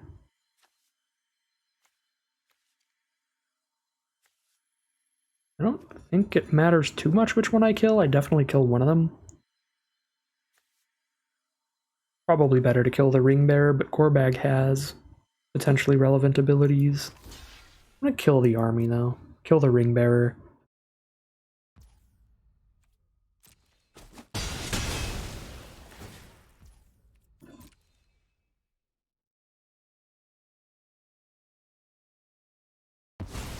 They're gonna sack the Gorbag, draw a card. Yep. Alright, so I guess we kill both. And that would have happened either way. Even if we killed Gorbag, it would have seen the other creature dealing damage to us, and they could have sacked the army to draw a card. So, I guess either way we blocked, they were just going to let us kill both. Westfold Rider, not a bad draw, because it's castable, which lets me draw 2, discard 1. Lash of the Balrog Mountain, goodbye Lash. Here's Westfold Rider to draw 2, discard 1. Also, the Rider's a 3/1 to block Rohirrim. Oh. So I guess we discard Bats, because I can play Berserker now and draw 2 next turn. They have a mountain in their hand and they're playing off the top. This is what I'm talking about with that ring. I mean, especially with File of Galadriel, because that card's just busted, but that game was looking unwinnable for a while, but File of Galadriel plus a level 2 Ring Bearer to just draw so many cards and dig so far through our deck and completely flip the game on its head. It's going to start us off 1-0 in this round. So they've got some Lash of the Balrogs when it comes to removal. Well, one Lash of the Balrog that we saw, so we didn't see a lot of removal. Saw a lot of 1/1s, 2/2s, a 5/4, and an Ugluk. The 5/4 and the Ugluk, those are cards that exile removal seems pretty good against, so I think I'll put in 1 banish for the land cut this game. But I think that's how we're going to start every round. We're just going to cut a land for something most likely. But put in the banish, that way we could exile a big creature like a War Beast and it won't get its death trigger. When we get to these later positions like we got into there, being able to just 1-for-1 the War Beast is really good, instead of letting them amass an army when it dies. I guess I could also just put in some Nimble Hobbits to play against the 1/1 Double Striker. That would be reasonable too. These are very good against the 1/1 Double Striker. Maybe that's better than Banish. Drop Banish for a Nimble Hobbit. It's Nimble Hobbit or Banish as the exciting inclusions. Our deck already just has a lot of 1/1s, so we can make double blocks and stuff. They just had a lot of combat tricks in their opener to make that not as good. Yeah, I'm gonna still roll with the Banish, I think. Just try to double block a 1/1 double striking Moria Marauder if it happens again. Keep doing that. Our deck is not very good against the 2/2 Goblin that shoots everything for 1, but it wouldn't be good even if we put in the 1/3. Because even if we put in the 1/3, like that thing also just dies to the 2/2 unblocks without killing it. This hand's awkward. I definitely need to draw some lands, but it's got a turn 2 Vanguard to start things off, and any lands in the deck are good draws, which means like half our deck is a good draw at this point. At least. All of our 2-drops, all of our non-white 2-drops are good draws too. Oh my god, they just Goblin into Moria Marauder again? Seems nice. Well, that might be game. That is as far from a good start as we can get. Now I'm gonna have to just lash the Moria Marauder away. At least Desperate Rescue to have a play next turn, but that's only if I don't draw land. If I draw any land, I'd rather Torment or Mirkwood Bats. So I think I should hold on to the Rescue. Because then if I don't draw land, I can still play Rescue and my 2-drop in the same turn. If I do draw land, I would rather have the Rescue for something better later. Yep, these Battle-Scarred Goblins are just nasty against our deck. Alright, well, gotta play a Vanguard. Does not do much, but I guess we get to poke them for 1, since we can't block anything anyway. Then poke them for 3 next turn.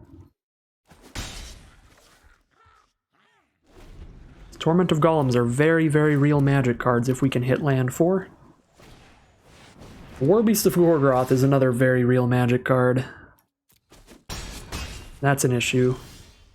Find the white source to kill the Warbeast, and the 4th mana to play Torment to kill a Battle-Scarred Goblin. Rohirrim is kind of gross. Orcish Medicine's gross too. Both of these are gross. If they play Rohirrim, they have another creature on board, and one of these goblins is basically just unbeatable, because I can't block with my 3/3 army and get a trade on it. But the Orcish Medicine means I go for the trade on Goblin, they indestructible there that turn, and get a 1/1 army. Which is worse for me? I feel like Rohirrim is worse for me. By a little bit. But if they top deck into a 3-mana or less card, then Orcish Medicine is going to be worse. Get rid of the Rohirrim. Not super happy about it.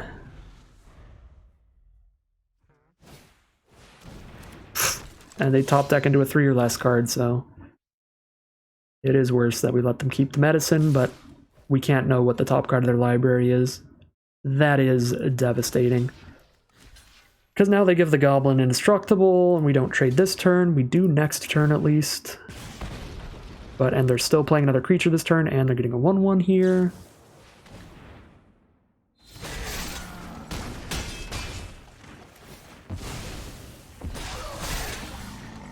Onto the Dead Marshes Banish. No blocks for Battle-Scarred Goblins. Can block the 1/1, kill it, take 1, 2, 3, 4, 5, 6, 7.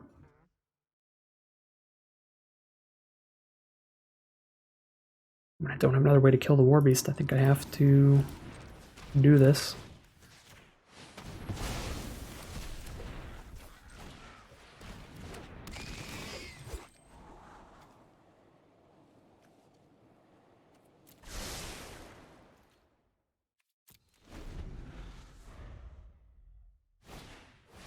Erkenbrand. Whole board gets +1/+0.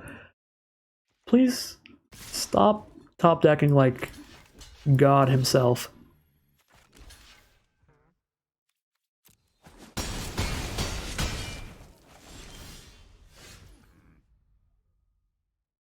Alright, well. That was just another one of those rough Torment of Golem plays. You see your opponent's hand, you're like, okay, I deal with this, we're in a bad spot, we can maybe get through. You know that their next two plays have been top decked, but they're literally just the perfect top decks.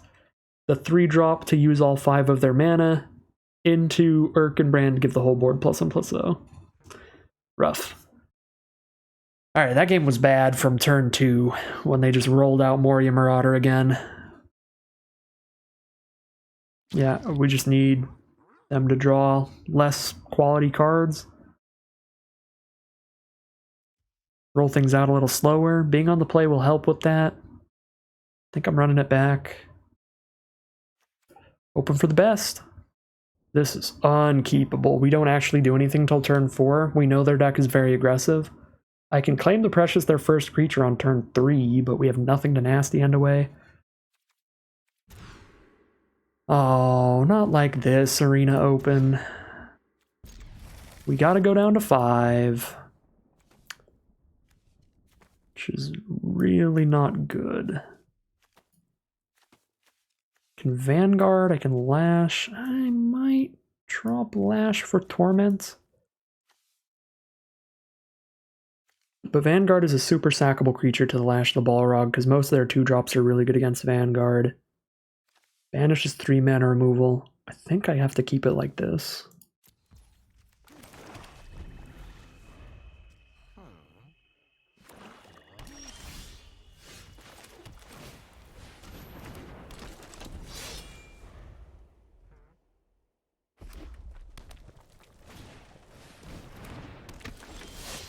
Okay, Vanguard for Vanguard is A-okay. We'd rather do it on attacks, because then I can rescue Vanguard and play it this turn and actually do something for the turn. This is reasonable.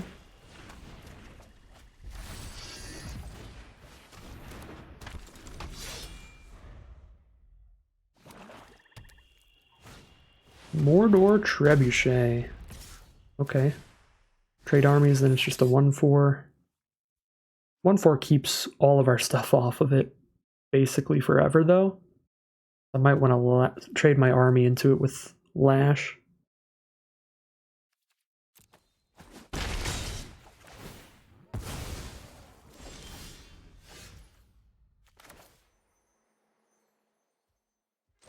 I am 1 mana away from dealing with the Trebuchet without having to sacrifice a card. Can take a couple more points of damage to speculate on that.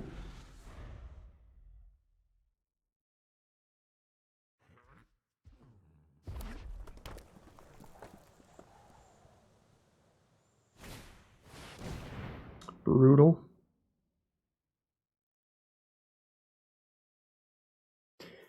The big fat 2-for-1 here from Torment of Golem. When we are already down 2 cards for mulliganing. Mulliganing on the play as well, we weren't even on the draw.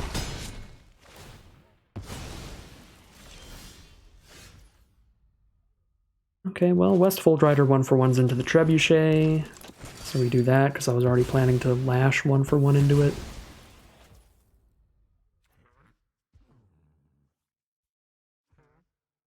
I could double block this thing.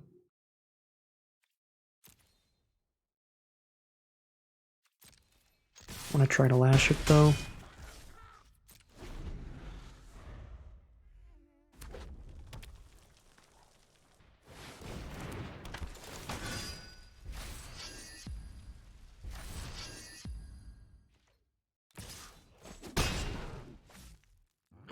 Rohirrim is super bad.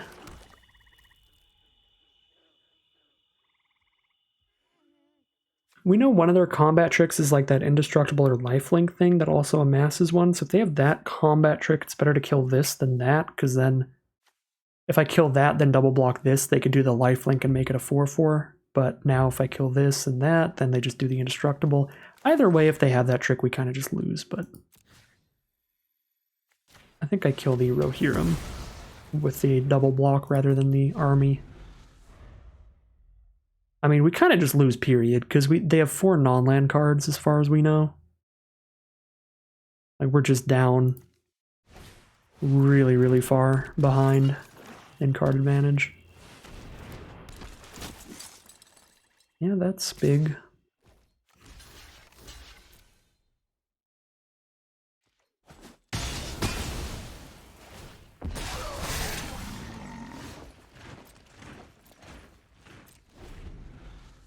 Trade into Flamesmith at least. So just Erkenbrand hits us for 3.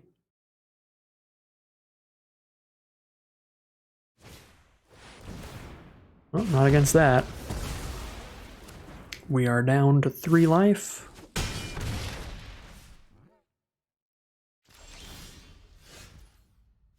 If they have any instant or sorcery, we are dead. Especially if it's removal, but even if it isn't removal. Or especially if it's a combat trick as well, but even if it's not a combat trick. What can you do? 0-2 to start it off. I don't know. I like this deck a lot. I don't think I played horribly in either match. Just some minor things that could have went differently with some ring bearer choices in round 1. Minor things that could have went differently luck-wise in round 1. Minor things that could have went differently luck-wise in round 2.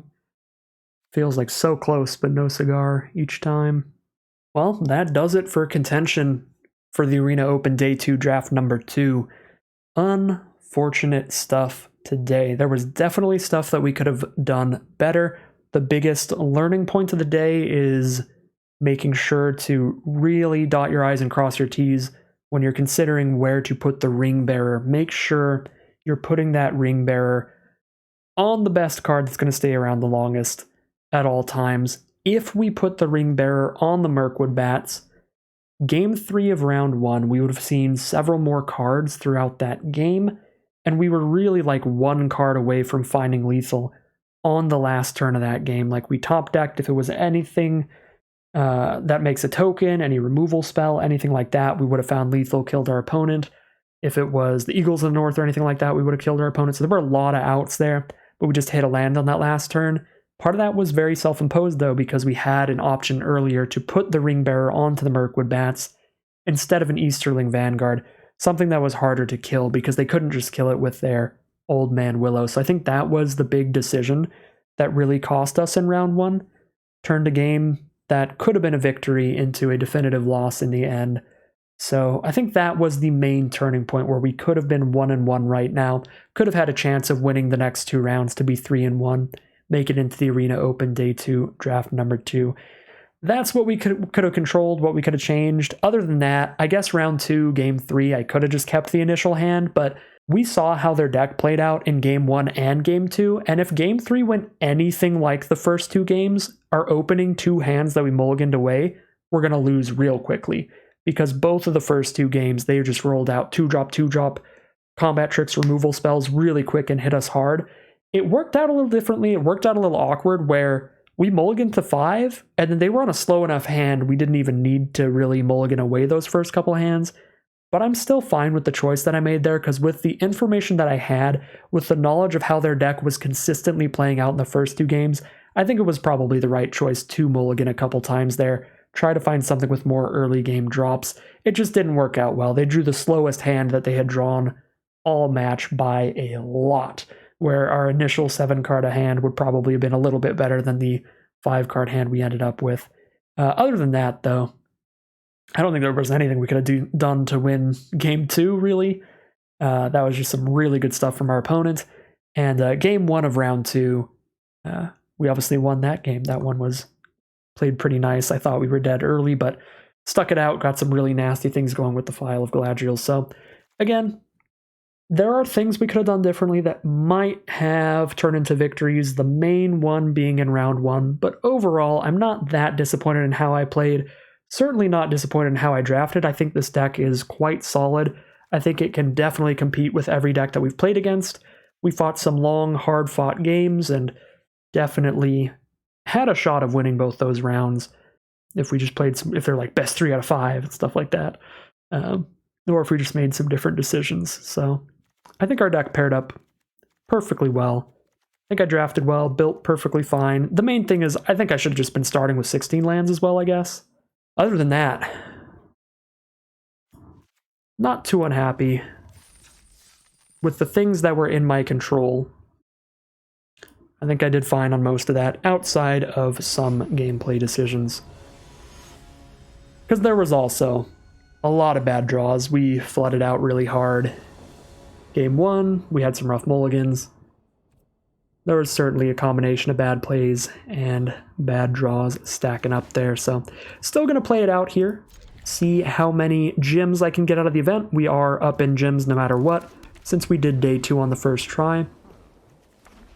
So let's see if we can't just keep that rolling out here. Snowball it up into a few more gems. So we are on a black-white mirror match here. Our opponent has nothing yet on turn 2. So we just get to get in there with some flyers. I'm going to play Westfold Rider. If they haven't played anything turn 2, they probably don't play anything that's like a terrible trade for Westfold Rider, because almost any 3-drop I'd be cool trading it off into, yeah. Trade it into Errand Rider. And then this way, if they play like a 3-mana 2/3 or something, I can still get in where I couldn't with the Vanguard.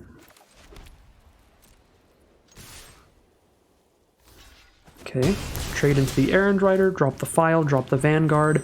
It is unfortunately going to be 2 more turns before we draw anything off the File of Galadriel. I gotta play some more lands to draw some more cards off of that. There's Bill the Pony. That is a super good blocker for Vanguard, so that is never going to get in. Please do not draw any more lands. I desperately want to draw cards off File. I did cut a land. We are down to 16 at least. Maybe we could even go like 15 lands.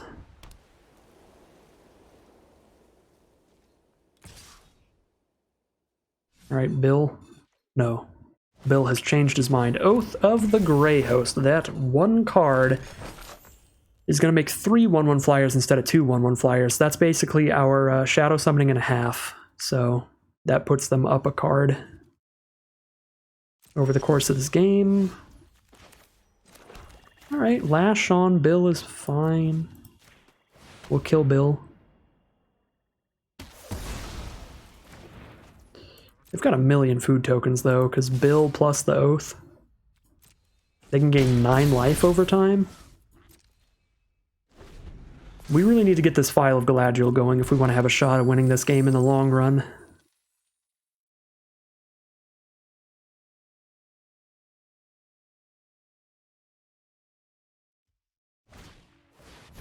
Torment of Gollum, my swamp. Nice.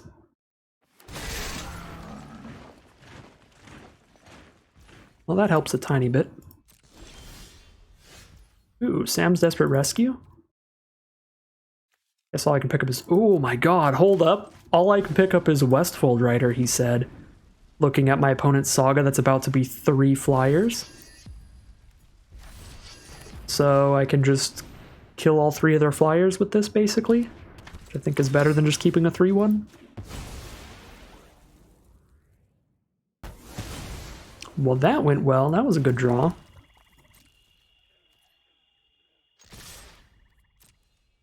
Now we get to start doing File of Galadriel things next turn. Uh-oh. Escape from War, think. Cool. So they traded a combat trick into the Vanguard, which is cool with me, because Vanguard gives us value when it dies.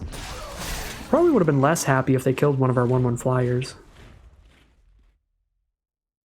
That is a fine trade in my book.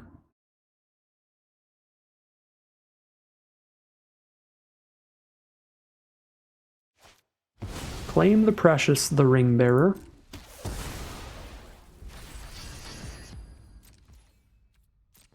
Draw 2 for turn.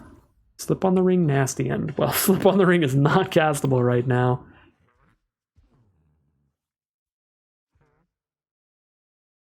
Is it up to 1?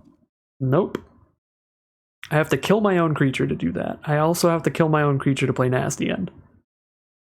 I guess the 1/1 body does not do much of anything, so we'll do that. Are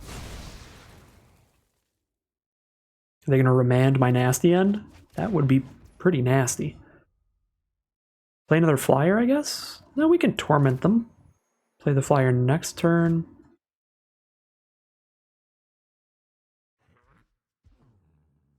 If I play the flyer now, I hit them for 2, they're down to 6, then I attack for 4 in the sky next turn. It's still going to take 3 turns to kill them, kind of either way, I think. So let's see what they've got going on in their hand. This way, I guess I'm holding up Slip on the Ring, but I don't have any creatures to use it on. Slip is awkward. Lost to Legend my file? Okay. Redraw it eventually. It's still going to take a little while to dump my whole hand. Double Eagles! Well...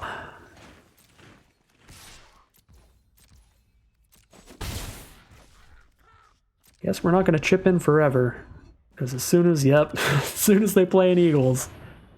So much for the 1/1 flyer. Let's see what we have on top. Hopefully it's a good creature. That is a bold attack at 7 life. And that's beautiful. Yeah. Punish them for the bold attack. Play Eagles next turn. They're down to 4. I guess they have a bunch of food, so it's not that bold.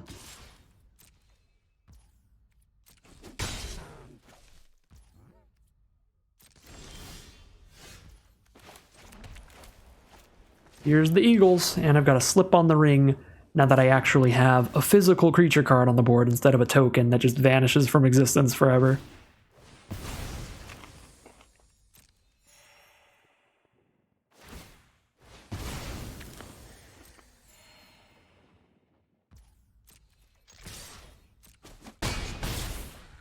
Down to 5. They can go up to 8 with their food token. Stalwarts of Osgiliath doesn't do anything about the flyers, so they're going to take 4 in the sky, go to 1. Oh, back at it again with the bold attack if they don't have another land to eat a food. Because then a removal spell kills them. Or just making something the Ring Bearer kills them, actually. Hold up, how much damage do I do if I slip right now to put the Ring Bearer on the Orc Army? 3, 4, 5, 6. They'll be at 8, they go to 2 life if I do that. I need to not die on the crackback. I think I just eat the food. Rather than put them to 2. Hello, Mirkwood Bats, right after I ate the food already. That's not bad. More flyers is good.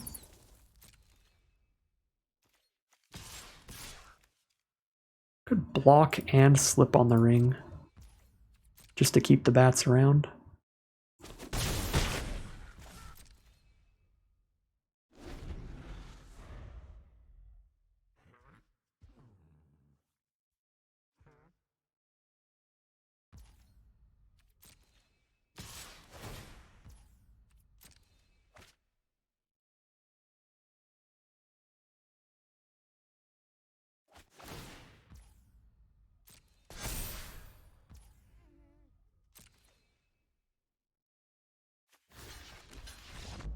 Okay, they're just going to scoop them up now. We are going to be 1-0 for round 3. And I'm just going to run it back. We're out of contention for day 2 draft 2. We're out of contention for the thousands of dollars of cash prizes, so I'm not going to worry too much about it. Could swap that Slip on the Ring for the Exile spell. I think that would probably be the choice. If we did want to swap things around a little. Alright, Mono Black Hand, let's go. It's golden. Bunch of great spells.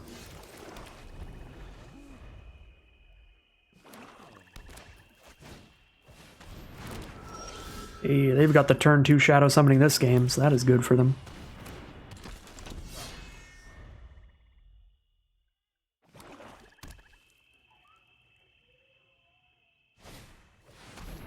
There's an Aowen, which is another fantastic card. Gives something vigilance or first strike every turn. We've got our white source for our shadow summoning. Cannot do anything to Aowen. I could block Aowen with a 2-2 and a 2-1, but not if they give Aowen first strike. So even if I Corbane, I've got nothing to do with Aowen. Nothing to do about Aowen. I feel like I should still Corbane here, though, because if we hit another land, being able to play Elite Vanguard and Shadow Summoning in the same turn is pretty big. And just being able to play a 2-3 against 1-1 flyers. Yeah, let's curve it out here.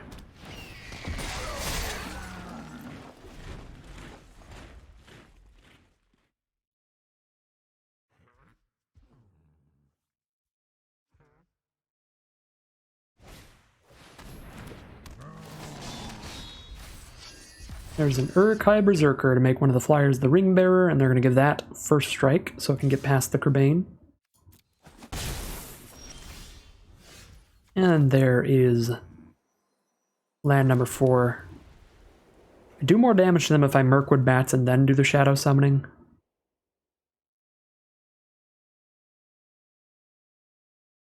Might still want to do the Shadow Summoning. More 1-1 flyers for these. Well, since this is the Ring Bearer and it's going to keep getting first strike. Actually, no, I think I should still Shadow Summoning first because a 1-1 first striking flyer, I can like triple block it with 3 1-1 flyers and they only kill one of them and then their spirit dies. I guess I don't need to block it. It's not a level 2 Ring Bearer. Yeah, I'll play the Mirkwood Bats. It's not a level 2 Ring Bearer yet, so it's not drawing them extra cards. It's just poking me for 1 every turn, which is moderately annoying, but I can let it keep doing that for now.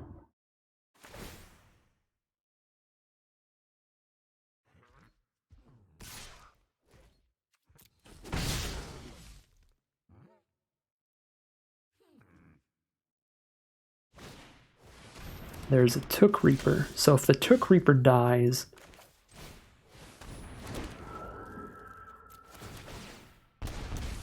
they're gonna have a level 2 Ring Bearer, which is a problem.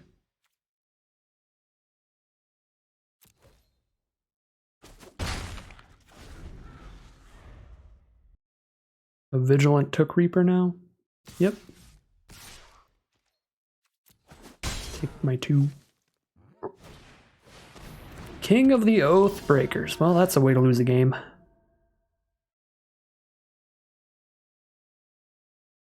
Yep. Can't target it at all. I guess I have enough flyers to just try to block it. If I just don't attack them anymore. I want to attack them, though. Attack them with a 4-4 army off Torment of Golem.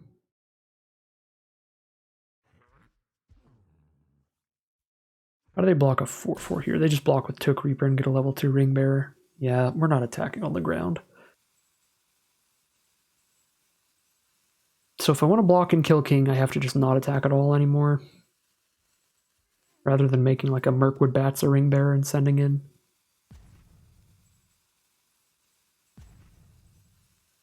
Alright, let's just torment them. The Oath of the Grey Host for even more flyers. Westfold Rider to keep in mind, and a Cavalier, those don't matter too much. The Rider can trade into the Orc Army single-handedly, but I think our Orc Army's already not doing a lot because I don't want to pop the Took Reaper. Well, I don't know. I guess I have to just pop the Took Reaper at some point. I can't take 2 damage every turn, so we pop it. They get the ability to draw a card, discard a card every turn off of their Ring Bearer, but we can double or triple block the Ring Bearer, whatever we need to do to kill it.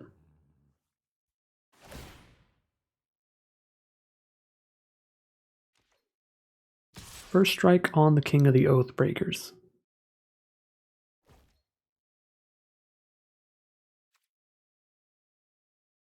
Yeah, I guess that means I cannot kill that.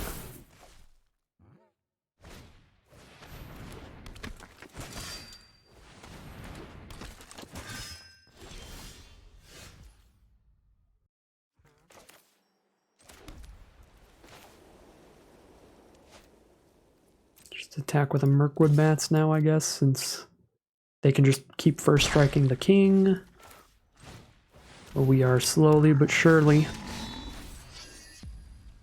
getting wrecked by the king. Putting the ring bearer onto the Mirkwood Bats, so even if they get into a position where they want to be more defensive, they can't block the Mirkwood Bats with their king, so it can keep getting in.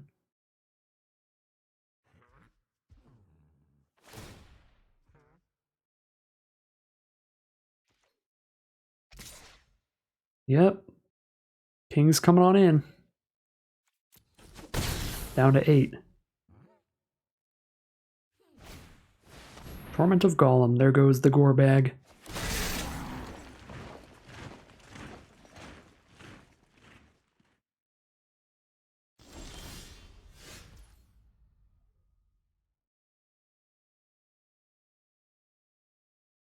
Should I start sending Golem in?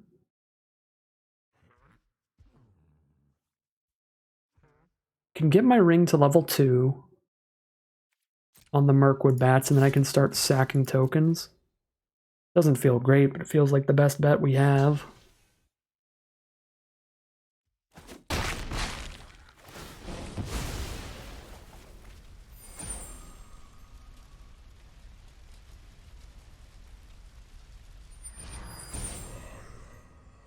Level 2 ring-bearing Mirkwood Bats. 4 Forges trades into Eastmark Cavalier, so I'm going to trade that into Golem's ability, so they lose a life when I sack a thing. And then I can start trading with Vanguards and sacking Vanguards and getting creatures off those, which triggers Bats, instead of just making my army bigger. Because again, even if it's a 20/20, it's just going to trade into the Cavalier.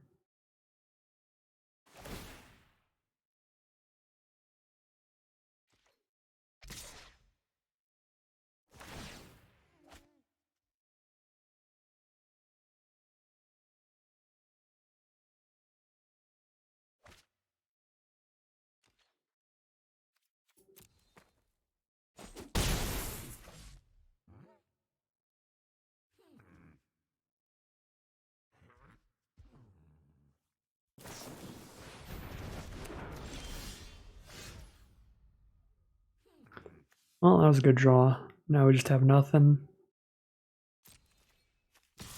Guess I get another ring bearer. No, I do not.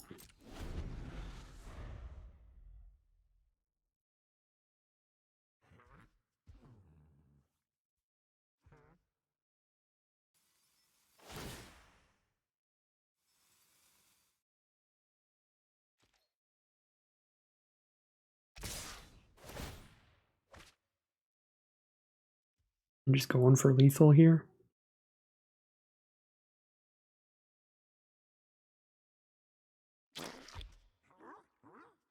Probably so. Some kind of big trick or something.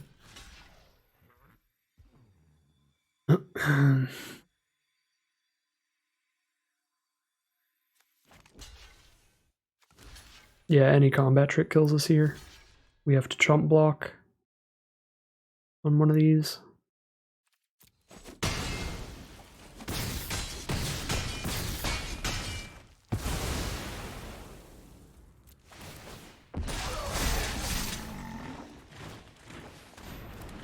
Sheriff to exile our army.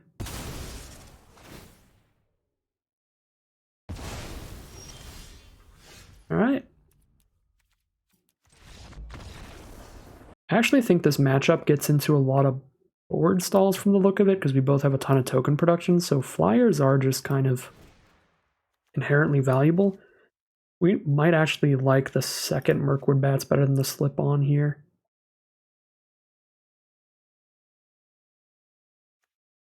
Could also consider that 15 land build.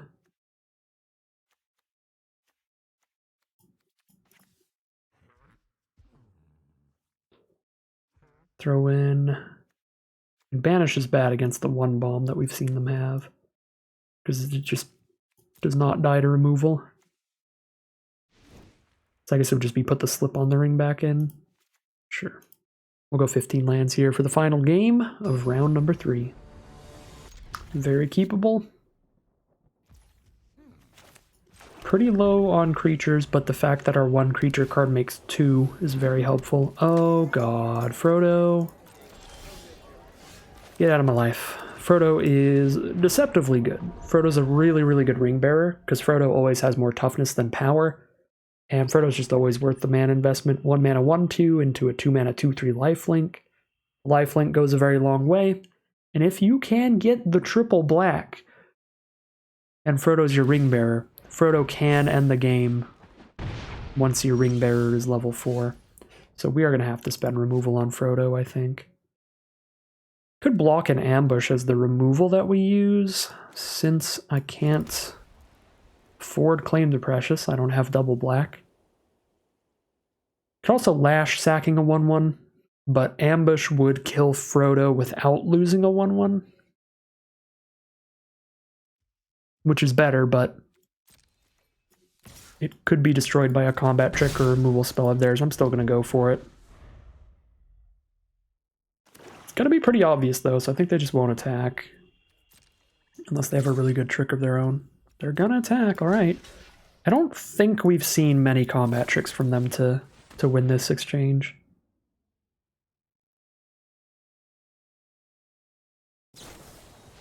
Yep, I think this is the first Hobbit Sting they cast all match. Obviously plays very badly for us. Wishing I had another black source again. If I Lash and sack my 1/1 to kill Frodo, I have nothing left. But we are not outracing Frodo ever. It's gonna give them so much life here. You know, I'm not stressing about it. I'm just gonna start playing faster. We're just playing for like 1,000 gems or something. I will just accept that it is what it is, which is not a good spot.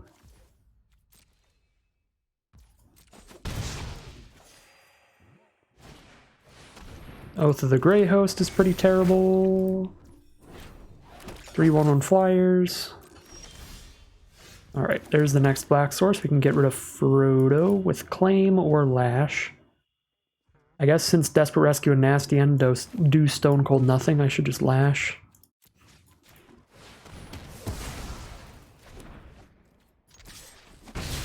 Hoping to draw into a Westfold Rider.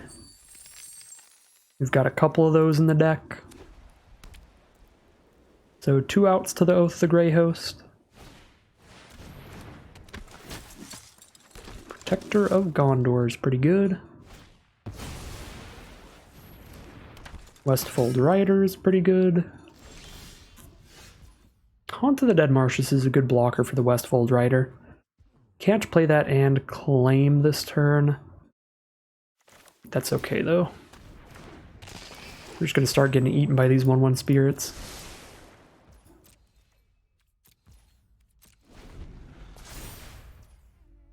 Probably should have chipped in for 1, but this way they can't clear out both of our blockers for the Rider in one go. We are down to 13. Yeah. So they could have Shire Sheriffed the Haunt, and then we have no blockers for the 3/1, so plays out alright. This way we're guaranteed to have a blocker for Westfold Rider. I should have nasty ended that. Should have nasty ended in response to the removal. But again, I'm paying less attention now because these games don't really matter. I guess I don't know what our opponent's records are, so if I want to try to bully people out of getting any money, because we don't know if our opponents have 2 losses yet. I could play like really hard just to try to keep people from getting any money. We could be the villains if this opponent doesn't have their 2nd loss yet.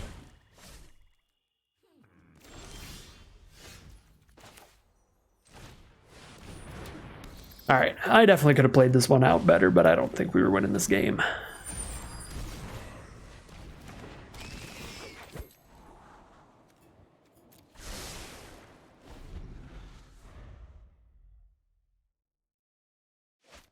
Alright, certainly not then.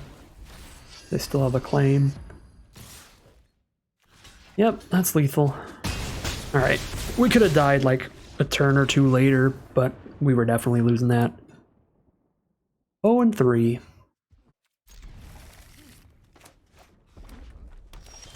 Here we are for the final round.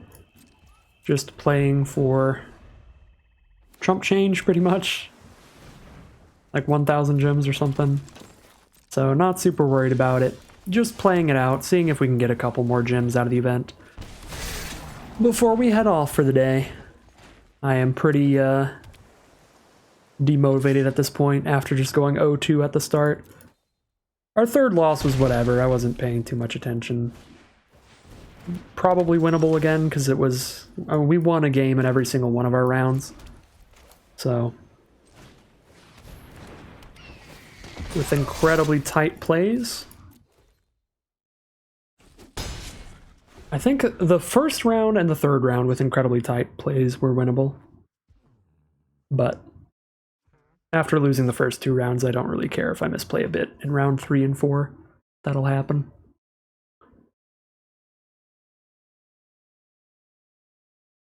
But let's just see how the cards land in round 4, see how the cookie crumbles. If we get absolutely steamrolled, then even if I played perfectly, we probably would have been 2-2. But if we find a victory here, then we know that if we played out round 1 and 3 perfectly, we probably could have went 3-1.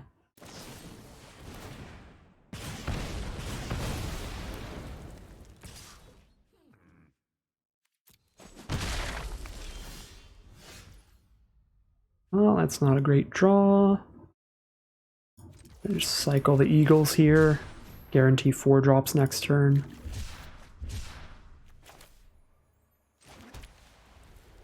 Drop something to trade in a Flamesmith, I guess. Don't really want to play the Westfold Rider right now because they're on blue-red, so they might have Fiery Inscription stuff that they want to try to do, which is an enchantment that does 2 damage every time they play an instant or sorcery. I don't want to have Westfold Rider on board and then them have that in hand, because then they can wait to play that until they spend a removal spell on the Westfold Rider. This way they can't really play around the Westfold Rider, because they just don't know if we have it or not. Alright. 5 mana is super fine. Let's see what's up in their hand.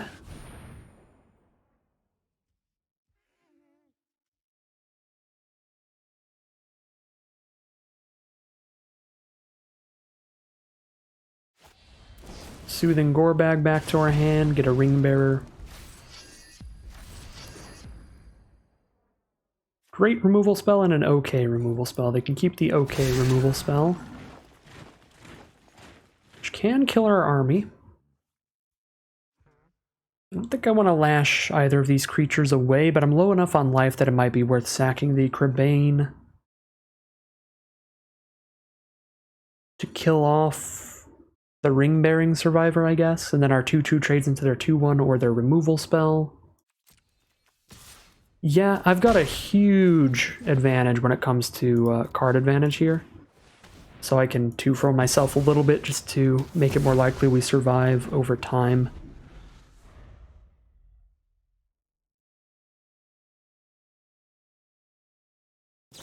Alright, there's the isolation. Hit us for 4 this turn, putting us down to 6. They did not play a land. I can afford to play Torment and a 2-drop, so I will definitely play Torment again.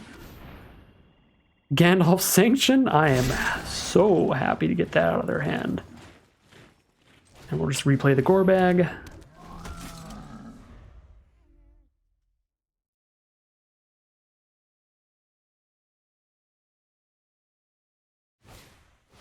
Surrounded by orcs. We get milled a bunch.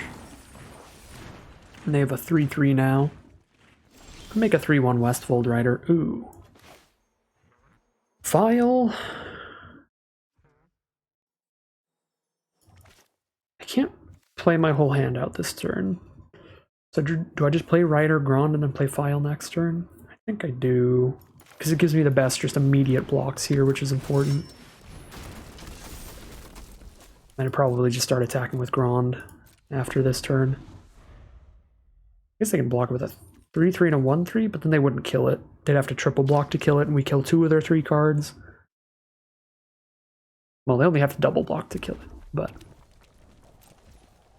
the main thing is they have to lose 2 cards to kill Grand. Okay, draw into Golem. Sure, send in Grand. They can trade their 3/3 and 2/1 into it.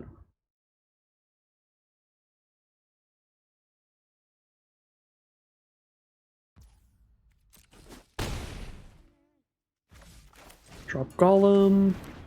Drop a file. Pass turn. I probably should have sent in Rider as well.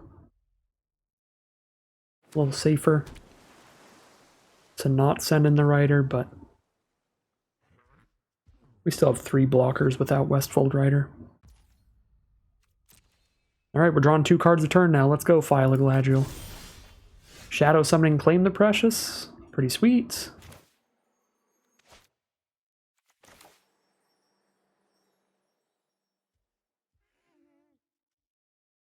Kill the Flamesmith so I don't get pinged.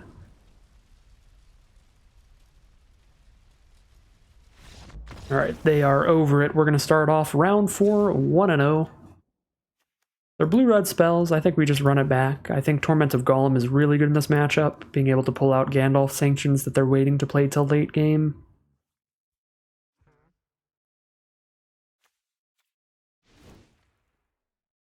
So I like that a lot. I don't think there's anything in our sideboard that's particularly good. Banish, they're just not going to have a lot of creatures.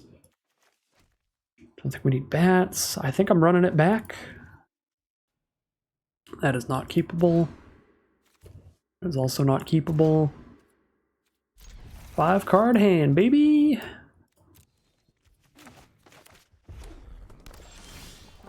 Ooh, File of Gladriel. 5 card hand might be a good thing for File of Gladriel. Get that going immediately. There's a Flamesmith. I would love to trade into that with my Vanguard.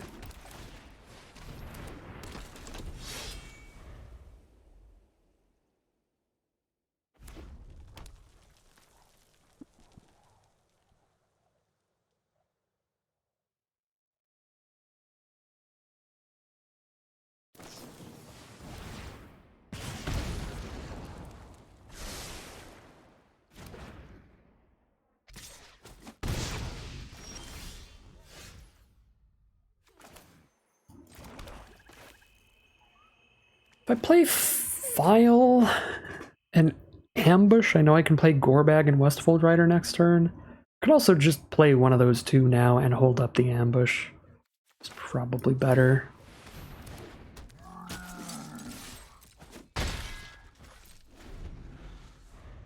+1/+2 means it survives a 3 damage burn spell. Okay, Pelargir Survivor.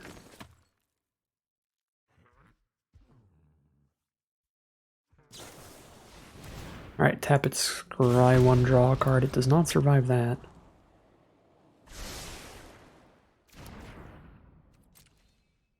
Well, I mean, it survives, it just doesn't stop that from activating. Bane. That feels like the play. I guess I like being open to playing Ambush plus Rider. And that will be the line.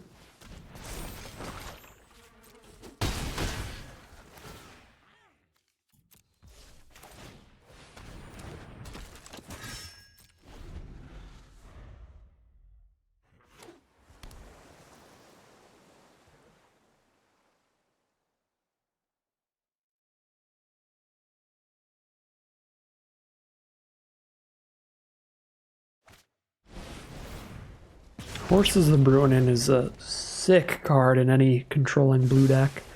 Does so much stuff. Bounce 2 creatures, scry 1, ring tempt you. Very, very good card. And it's really going to punish us here since we're stuck on 3 lands. Can't even play 2 cards this turn. I just roll 1 of them back out.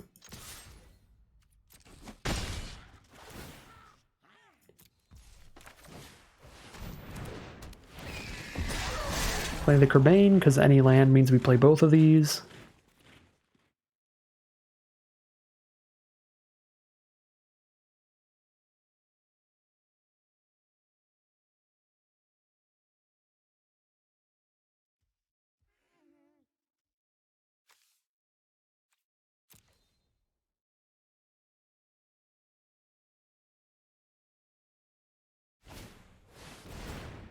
Surrounded by orcs. I don't know why they keep milling us with Surrounded by Orcs when they're a Gandalf Sanction deck. Maybe they only have one copy. In which case they probably just don't want to mill the one copy. But I played a blue-red deck that had multiple Surrounded by Orcs that was just all about milling yourself to make your sanctions ridiculous.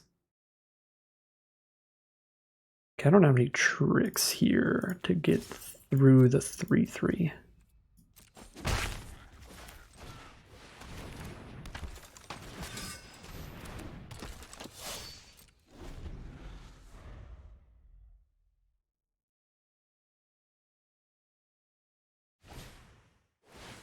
Lorien revealed. Draw 3, shoot us for 1.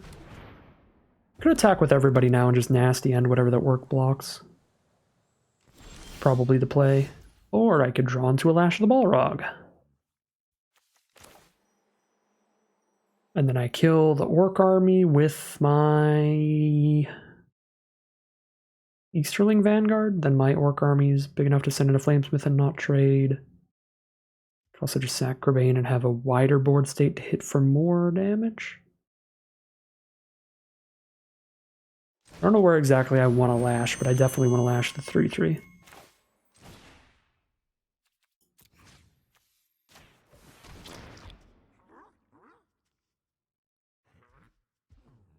I'll drop the flyer. I think that's fine.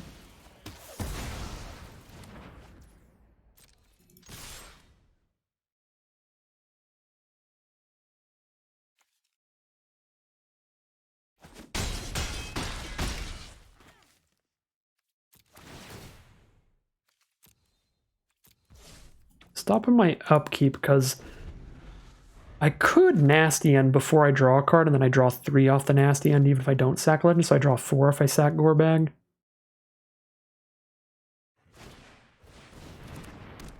I don't think this is going to be a draw 6. I think it's going to be a draw 4. I kind of want to do it for science, but they're dead on board if I don't sack Gorbag, so I probably shouldn't.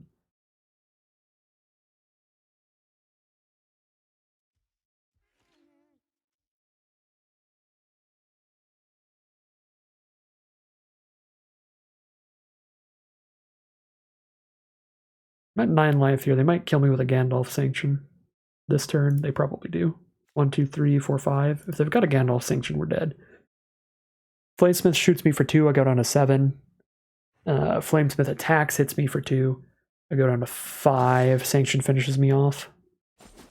Alright, this might be Sanction and dead.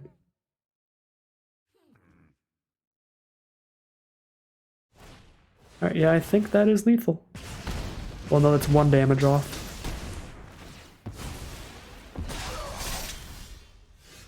Are they dead? They're dead on board, so I should not nasty end for science. Attack for dead on board. Okay. Well, we won the last round. 1-3 overall. It was okay.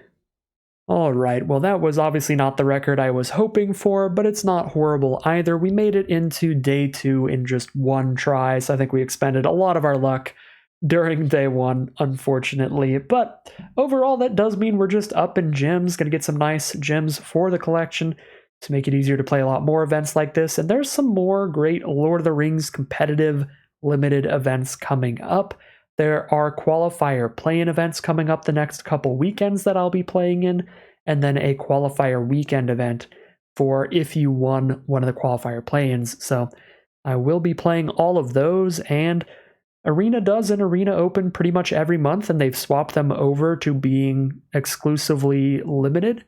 So that is sealed day 1 into draft day 2.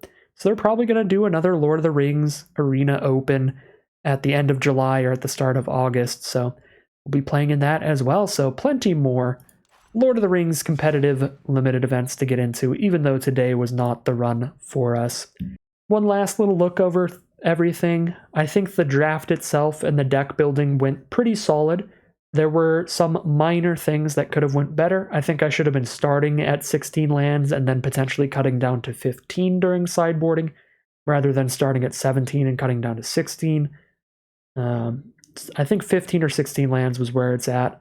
for this deck in the end, even if I didn't like the 24th and 25th non-land card that much, we just needed to hit more plays in general. Like any kind of mediocre plays would help us in a lot of the games that we were losing, because we were just hitting a bit too many lands, running out of gas a little bit too early. So I think we probably should have been playing maybe another Mirkwood Bats, maybe one of those 5-mana removal spells, something like that. But other than that, very happy with how I drafted. I think we ended up with a perfectly solid deck.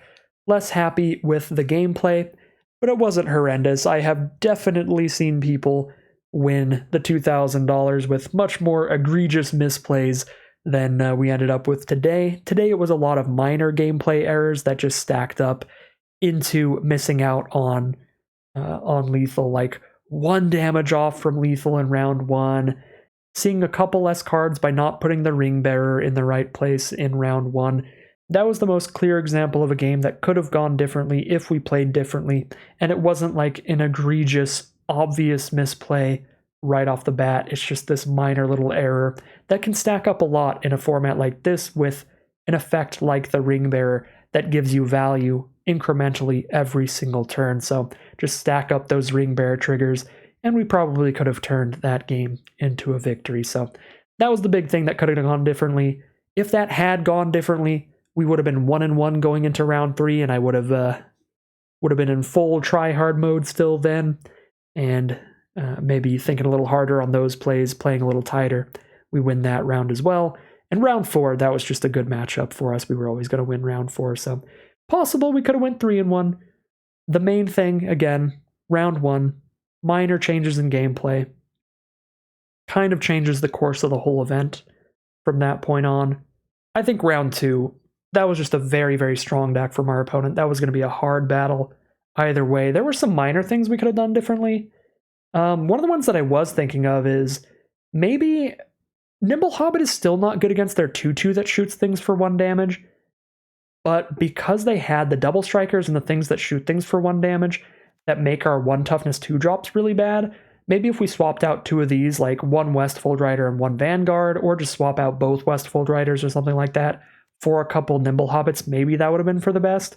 But I still don't think it would have made our deck that much better in that matchup. It's just another minor thing that could have maybe stacked up to be a little helpful. Overall, I don't think we were going to be winning round 2 off of any different decisions there. I think we were just outclassed a little bit by their deck. Not a lot. I think this deck is solid, but that red-black deck was very, very nice.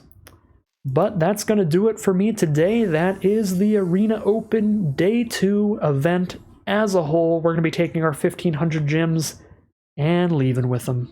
But that is going to end today's video. As always, I'd like to thank my patrons and YouTube members for their support, as well as you for watching the video. If you've ever been interested in supporting the channel financially, now is the best month to do so. YouTube is running a promotion where they are giving creators a bonus if they hit 30 or more members in the month. So just $1 a month goes a very long way right now, if you're interested in that. If not, as always, you can catch me live at the Twitch channel in the link in the description below, or you can stay tuned right here for more daily Magic Arena videos. And as always, thank you very much for watching, and I'll see you again soon for some more Magic Arena.